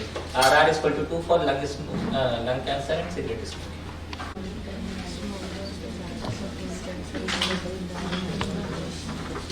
बताएं please.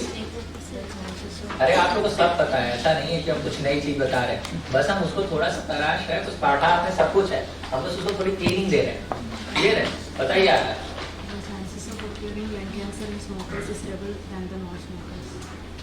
Chances of lung cancer double हो जाते हैं अगर आप स्मोकिंग करते हैं।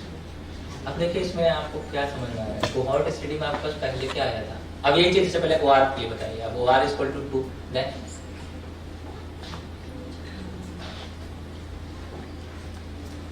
सिर्फ आप लोग ने RR को पढ़ा, थोड़ा सा OR पढ़िए। OR बताइए। OR = 2 अब इसे कैसे एक्सप्लेन करेंगे?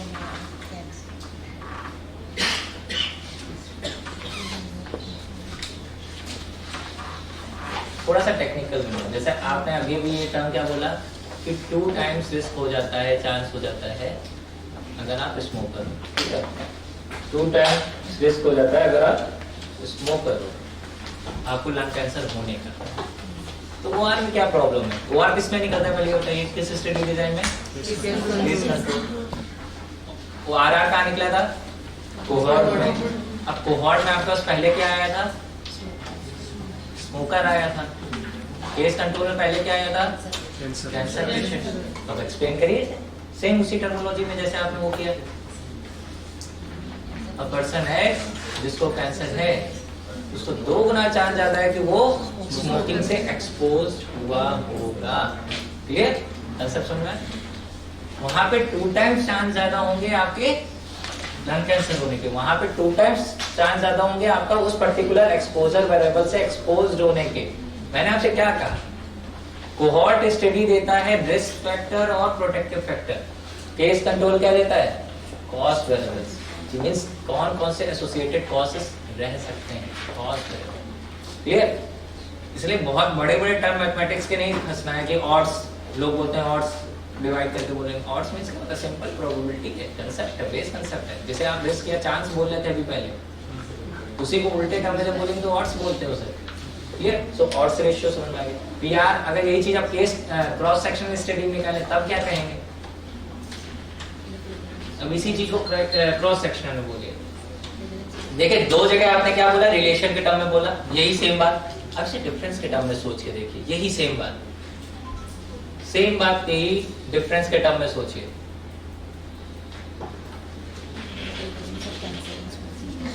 सेम यही terminology. The prevalence of cancer is 2 times high in comparative to non-smoker। अभी आपने क्या कहा? देखिए बात सेम करो, बट आपने इसे क्या कहा? डिफरेंस के टर्म में कहा। अब आपने स्मोकर एंड नॉन स्मोकर में प्रॉब्लम के बर्डन को डिफरेंशिएट कर दिया। समझ में आ रहा है ना? आपके क्वेश्चन का आंसर चल रहा है। आपने उस पर्टिकुलर प्रॉब्लम के बर्डन को डिफरेंशिएट कर दिया। क्लियर है ना? आपने इसे क्या कहा?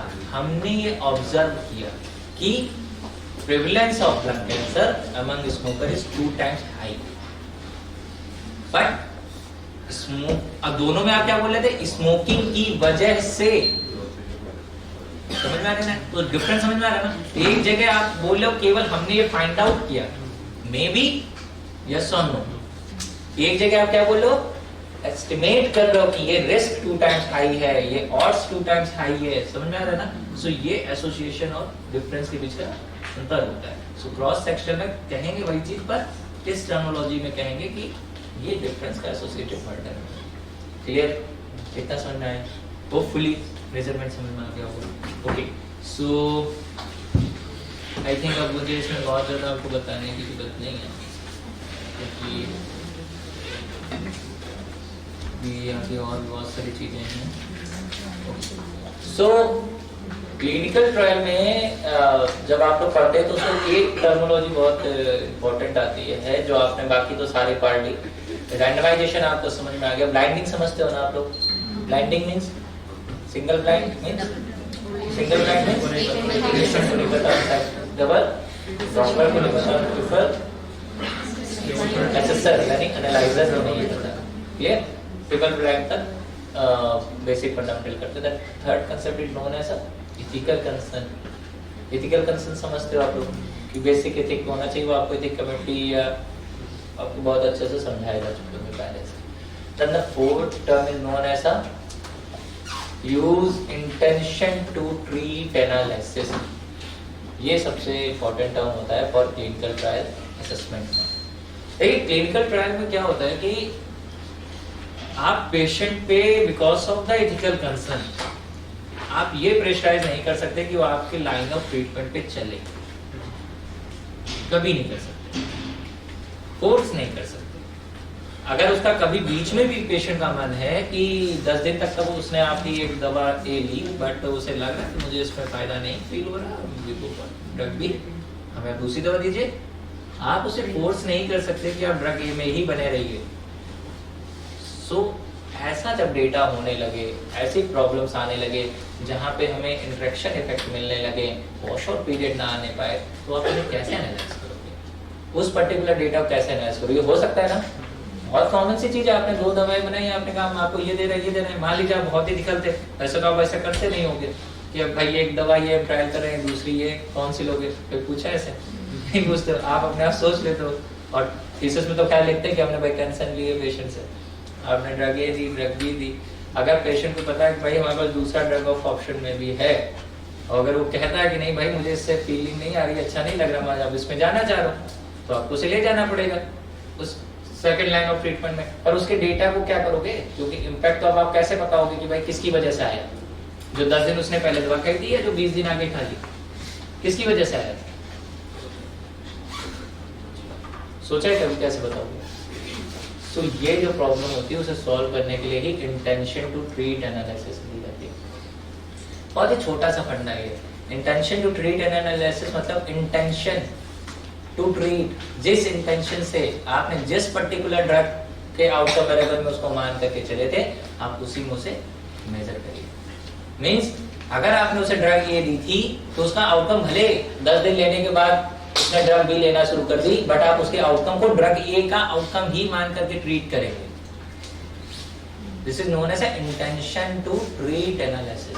जिस इंटेंशन से आपने पेशेंट को जिस ग्रुप में लिया उसके करस्पॉन्डिंगली उसे एनालाइज करें।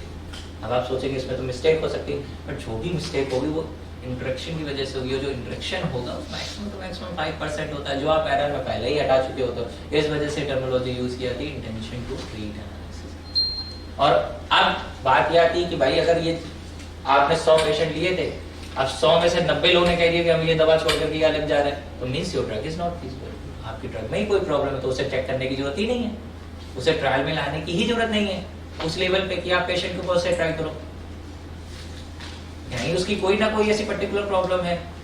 तो अगर ये डिफरेंस मोर देन 10% जाने लगे, ये मोर देन 10% होने लगे, and check your drug fundamental कि उसकी साइंस में या उसमें कहाँ पे प्रॉब्लम है, उसी जगह ट्रायल को रोक करके आपको उसको रीचेक करना चाहिए ideally. Clear? Okay, so hopefully आपको बेसिक समझ में आ गया। और स्टडी डिजाइन, सो आप लोग सब लोग अपनी स्टडी डिजाइन की टर्मिनोलॉजी तो सही लिखे हो? श्योर? देखिए एक चीज और समझिए, एज अ साइंटिफिक मैटर, अब हम ये जो लाइन बोल रहे हैं वो आर्ट के टर्म में बोल रहे हैं, जैसे जो कल तक आप लोग पढ़ रहे थे। थीसिस में एक सेक्शन आता है जिसमें लिखा जाता है study design, right the name of study design. एक अच्छा रिसर्चर, एक अच्छा पेपर लिखने के लिए आपकी चीज़ों को लोग अच्छे से एक्सेप्ट करें, तो जो जिस नाम से वो लिखिए। मैं आपको, आप मुझे देख करके क्या बोलोगे? मेरा नाम ही बोलोगे ना। आप ये तो नहीं बोल सकते कि एक काला कोट पहनने वाला, नीली शर्ट पहनने वाला लड़का, ऐसे नहीं बोल सकते। सो जो आप लोग ये टर्मिनोलॉजी लिखते हो ना, the retrospective prospective cohort study design, इस तरीके से नहीं।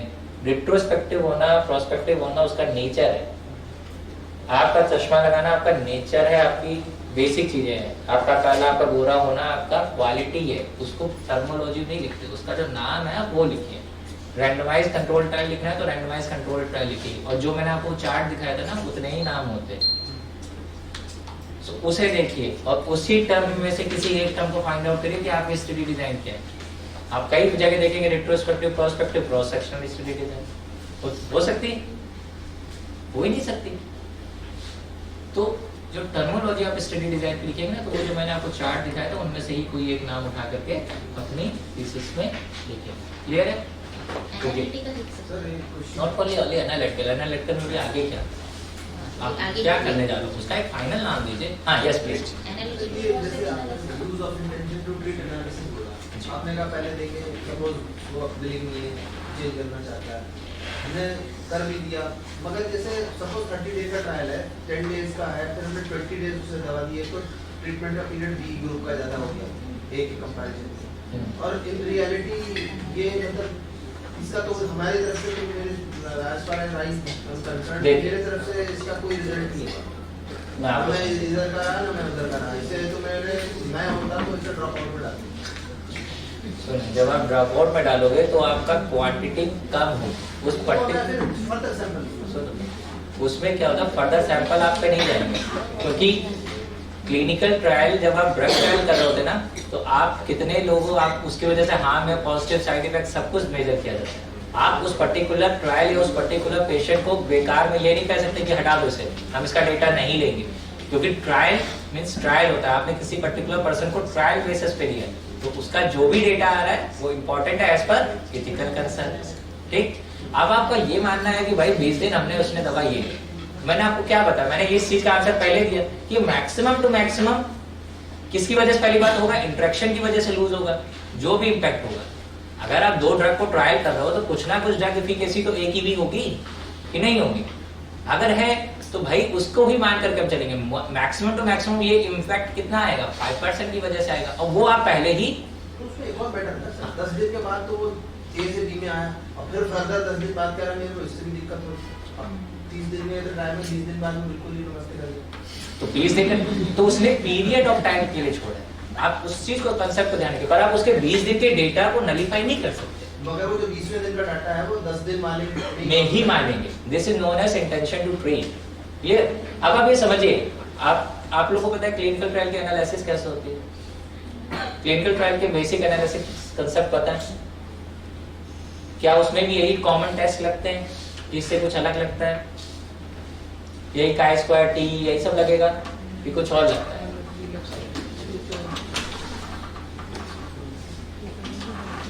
These type of ट्रायल जो बेसिकली टाइम डिपेंडेंट होते हैं, जैसा कि आपने कहा कि हमें 20 दिन का ट्रायल था, 20 दिन का ट्रायल था जहां टाइम फिक्स हो जाए। अगर कोई ट्रायल ऐसा है तो इस तरीके के ट्रायल में हमेशा सर्वाइवल एनालिसिस यूज होती है, जिसमें सेंसरिंग, जो आपने बोला ना कि 20 दिन बाद पेशेंट छोड़ गया तो अब 10 दिन का हम क्या करें, तो वहां पे एक टर्मोलॉजी आती है सेंसरिंग, पेशेंट सेंसर्ड हो गया, ठीक है, वो वहां से चला जा रहा है, छोड़ दे रहा है, ड्रॉप आउट हो रहा है, तो उसकी भी पूरी प्रॉपर एनालिसिस होती है। उसको हम लोग survival analysis in term of medical science बोलते हैं, जो मींस हेल्थ साइंसेस में लगती है। ठीक है, जो आपको पूरी एनालिसिस कर सकती है कि उस 20-20 दिन के इम्पैक्ट में कितना कितना वॉश आउट की वजह से कितना इम्पैक्ट आया, कितना माइन्यूट आया, कितना रियल आया। समझ में आ रहा है ना आप लोग को? तो क्लिनिकल ट्रायल की एनालिसिस रियली टफ होती है, वो इतनी आसान नहीं होती जितनी की एनालिटिकल स्टडी डिजाइन की होती है, अगर उन्हें सही ढंग से किया जाए तो। बाकी बताने को तो आप कुछ भी बता सकते हो, बट अगर आप चाहते हो कि आपका पब्लिकेशन अच्छा हो, आपकी क्वालिटी अच्छी हो, तो आपको स्टैटिस्टिकल मेथड अच्छे और एक्यूरेट यूज करने पड़ेंगे। क्लियर? So please. ओके, इस केस में एक कंट्रोल ड्रग है माना, जिसे हम लोग ने मान लीजिए प्लेसिबो इफेक्ट बोल दिया। ठीक है, प्लेसिबो इफेक्ट बोला, प्लेसिबो ने ले करके आया पेशेंट जिसका कोई इम्पैक्ट नहीं था, आप उसे मान करके चल रहे। अगेन उस पर्टिकुलर प्लेसिबो का कोई इम्पैक्ट नहीं, यानी इंटरेक्शन 0, वो चला गया ड्रग ए में, वो चला गया ड्रग ए में। अब ड्रग ए में गया, अब आपको पता है कि सारा इम्पैक्ट क्या है, ड्रग ए का है, प्लेसिबो से कोई भी ठीक नहीं हो सकता। देन अगेन वो इंटेंशन, उसी इंटेंशन से उसका इम्पैक्ट लेना, प्लेसिबो से कोई चेंजमेंट आएगा नहीं, तो हमें नहीं चेंजमेंट लेना है, क्योंकि वो अपनी मर्जी से गया है। समझ में आ रहा ना चीज? क्योंकि हमें तो पता है ना दिस इम्पैक्ट इज पॉसिबल नहीं है, प्लेसिबो है, 0 है। Clear? So intention to treat analysis इसीलिए इतनी इंपॉर्टेंस हो जाती है, क्योंकि इथिकल कंसर्न के रास्ते के बीच की एनालिसिस दे रही है। मतलब आप ये समझिए भाई, इथिकल तो आप तोड़ नहीं सकते, डेटा बर्बाद कर नहीं सकते, पैसा लगा हुआ है आपका, तो आप उसे कैसे मेजर करोगे? कहीं पे तो लेकर के जाओगे उस डेटा को, तो वो इन्फॉर्मेशन आप अगर इंटेंशन टू ले रहे हैं तो maximum to maximum 5%। Real life में जब आप उसे करेंगे ना, तो आपको एहसास होगा कि ये 5% से ज्यादा का डिफरेंस कभी नहीं हो सकता, कभी नहीं हो सकता। अगर 5% का डिफरेंस अगर आप ले ही रहे हो, वो चीज आप पहले ही जब एनालिसिस करोगे तो 5% लेवल ऑफ सिग्निफिकेंस मान करके चलते हो, वो ऑटोमेटिकली वहां पे रिफ्लेक्ट हो जाएगा और आपकी वो वैल्यू एक्यूरेसी पे चली जाएगी। समझ में आ रहा है ना? ये मैथमेटिकल बेस्ड है, इस वजह से intention to treat analysis develop की गई। सो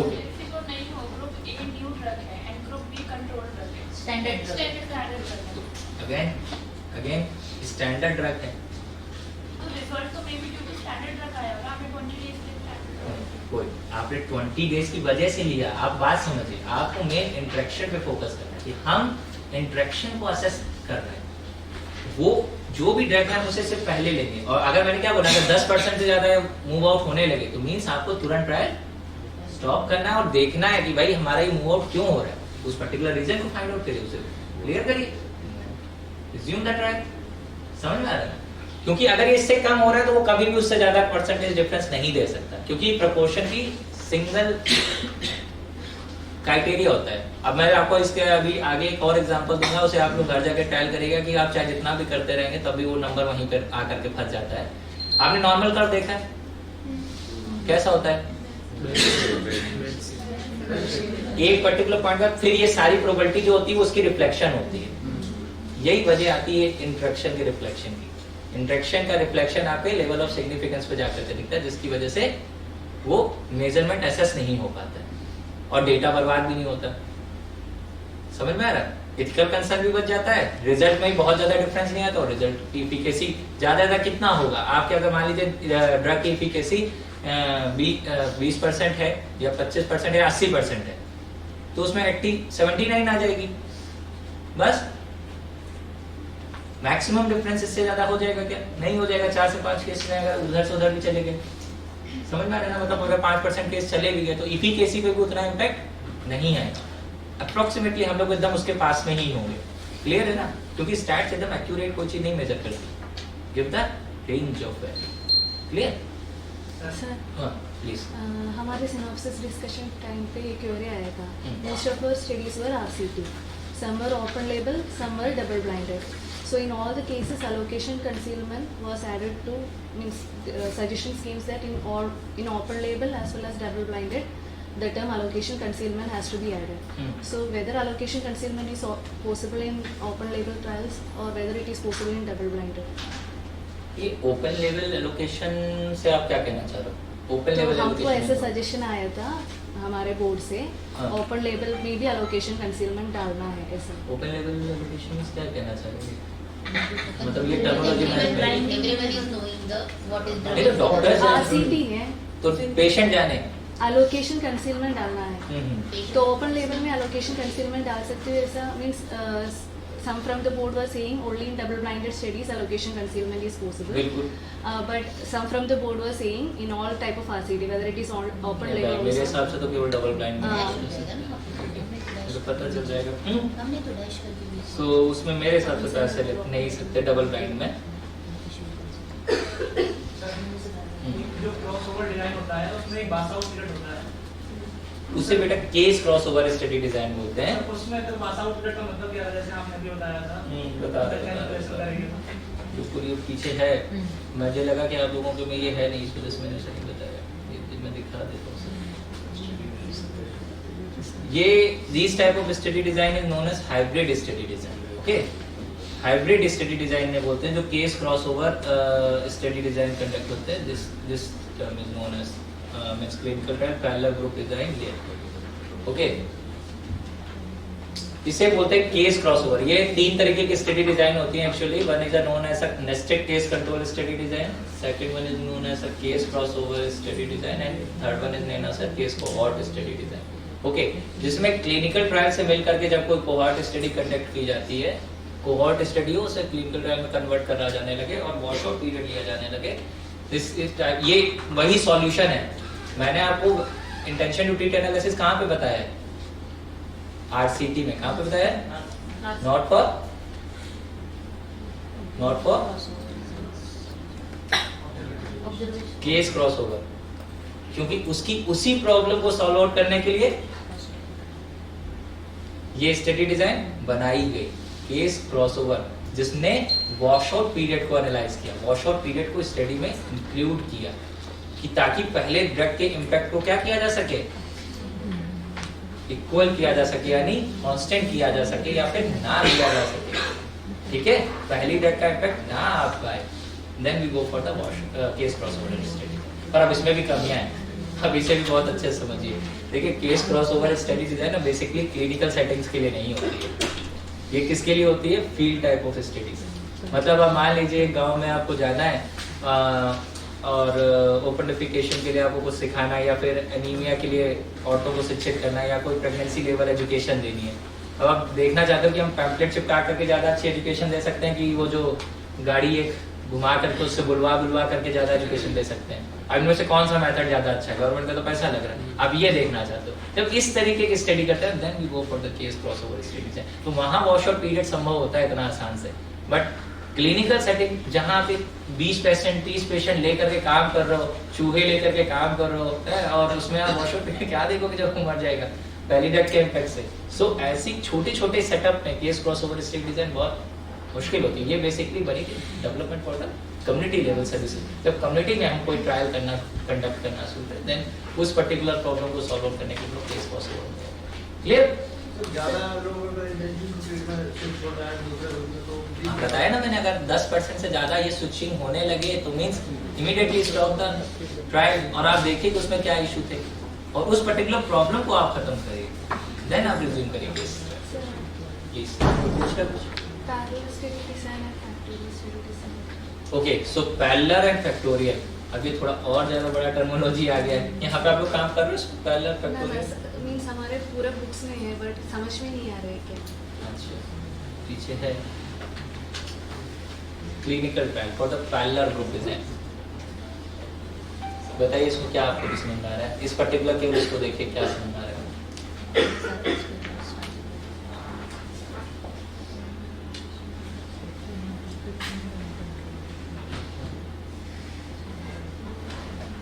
बताइए। नॉर्मल प्रोस्पेक्टिव नहीं पता है, आराम से देखिए पैरेलल ग्रुप डिजाइन आपको क्या समझ में आ रहा है? कुछ तो समझ में आ रहा होगा। क्या समझ में आया? पहले आपने एक एंट्री क्राइटेरिया बनाई पेशेंट की, क्लियर? देन इसके बाद आपने क्या करा? एक को एक्सपेरिमेंट यानी कोई ड्रग दी, दूसरे को कंट्रोल पर रखा, फिर आपको मिला with outcome without outcome without outcome. This is the simply parallel. इतनी टर्मिनोलॉजी है खाली पैरेलल, जहां पे मतलब दोनों चीजों के इम्पैक्ट को कंट्रोल करके पैरेललाइज बेस पे असेसमेंट किया। फैक्टोरियल जब इनकी डोजेज में डिफरेंस कर दो, मींस द फैक्टर बेस। अब देखिए, अब यहाँ पे दो चीजें आ जाती हैं, आइदर आप अपना जो इंटरवीन कर रहे हो उस प्रोडक्ट को चेंज कर रहे हो लेवल पे, या फिर पेशेंट के इन्वायरमेंट को चेंज कर रहे हो। This is a factorial design. इसे फिर हम लोग अगेन क्या कहते हैं आपके, आप लोग ने अगर वो पढ़ा हो सीक्वेंस एनालिसिस वगैरह, उससे एनालाइज करते हैं फैक्टोरियल एनालिसिस को। फिर वहाँ पे सीक्वेंसिंग को असेस किया जाता है कि किस किस बेस पे आप वर्कआउट कर रहे हैं। क्लियर? वैसे मेरे ख्याल से एमडी लेवल में आपके पास ऐसा कोई ट्रायल होगा नहीं फैक्टोरियल इलेक्टोरियल। होगा भी तो आपके पास या तो पैरेलल डिजाइन ही होगी इस लेवल पे, क्योंकि फैक्टोरियल ट्रायल वगैरह करने के लिए आपको टाइम भी तो कितना चाहिए, उसमें टाइम कितना लगेगा? बहुत टाइम लगेगा, पैसा लगेगा, वो तो बड़े प्रोजेक्ट्स में ही संभव होती है। Okay, so hopefully okay, so last देखिए अब अब हम लोग स्टडी डिजाइन के सबसे एंड पॉइंट पे आते हैं। End point is known as meta analysis. Okay, Ayurveda में अभी भी जो चीज की सबसे ज्यादा कमी है, सीरियसली कमी है, और शायद ही मुझे लगता है एक या दो मैंने तो खैर अभी तक देखी नहीं मीटा एनालिसिस आयुर्वेदा में। मीटा एनालिसिस में पूल्ड ऑफ रिजल्ट। कोई भी पॉलिसी गवर्नमेंट की या कोई भी चीजें ऐसी जिसको आप पब्लिक फोरम पे लाते हो, ओपन करते हो, वो फाइनल एनालाइज होती हैं मीटा एनालिसिस यानी पूल्ड ऑफ रिजल्ट। बहुत सारी स्टडीज को जब एक साथ मिला दिया जाए then we conduct the meta analysis. For example जैसे मेरा उस दिन अभी एक बार बीसी सर से जब डिस्कशन हो रहा था रिगार्डिंग द स्वर्ण पीडियाट्रिक, जो हमारा मॉडर्न मेडिसिन है पीडिया डिपार्टमेंट, उसने कंप्लीटली बोल दिया कि भाई स्वर्ण तो नहीं कराना है, ये हानिकारक होता है। ठीक है, ये क्लेम कर दिया उसने, लिखित में दिया है, क्लेम किया है अपने इंडियन एसोसिएशन ऑफ पीडियाट्रिक ने। अब आपने उसके खंडन के लिए क्या किया?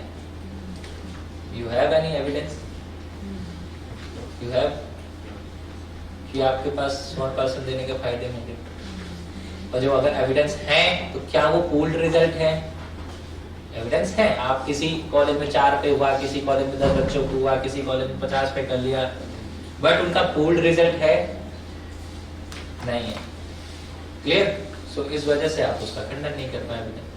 पूल रिजल्ट उनके पास भी नहीं है। सो इस वजह से कम्युनिटी लेवल में वो दोनों लोग फंसे हुए कि भाई उनके पास भी ये पूल रिजल्ट नहीं कि वो हानिकारक है, क्योंकि अगर वो ये कहते कि दिस इज नॉट इफेक्टिव या वी डोंट नो तो चल जाता, उन्होंने बोला दिस इज हार्मफुल, तो हार्मफुल का रिजल्ट ना उनके पास है ना आपके पास है, तो दोनों मिनिस्ट्री आपस में लड़ रहे हैं तो 100% कराना है कि नहीं कराना है। समझ में द बेस कंसेप्ट ऐसी जगह पे फाइनल वैल्यूज आती है, this term is known as a meta analysis. So कोशिश करनी चाहिए आप लोग एज अ रिसर्चर जब खाली समय बैठते हो किसी एक पर्टिकुलर टॉपिक या एक पर्टिकुलर ड्रग के बारे में आप लोग जान रहे हो कि इससे बहुत सारे लोगों ने किया है, जगह जगह किया है, तो कम से कम उसकी मेटा एनालिसिस कंडक्ट करिए।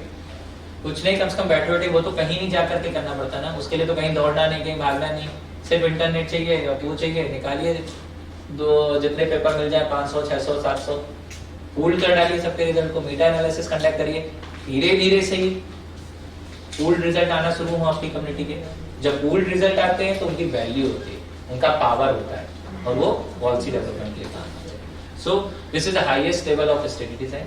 जब सारी स्टडी डिजाइन का कॉम्बिनेशन यहाँ पे किया जा सके, this term is known as meta analysis. So I think thank you very much. बहुत ज्यादा different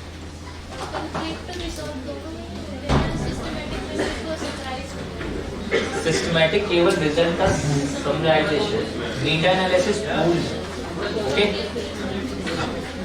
okay, so thank you very much. Any query?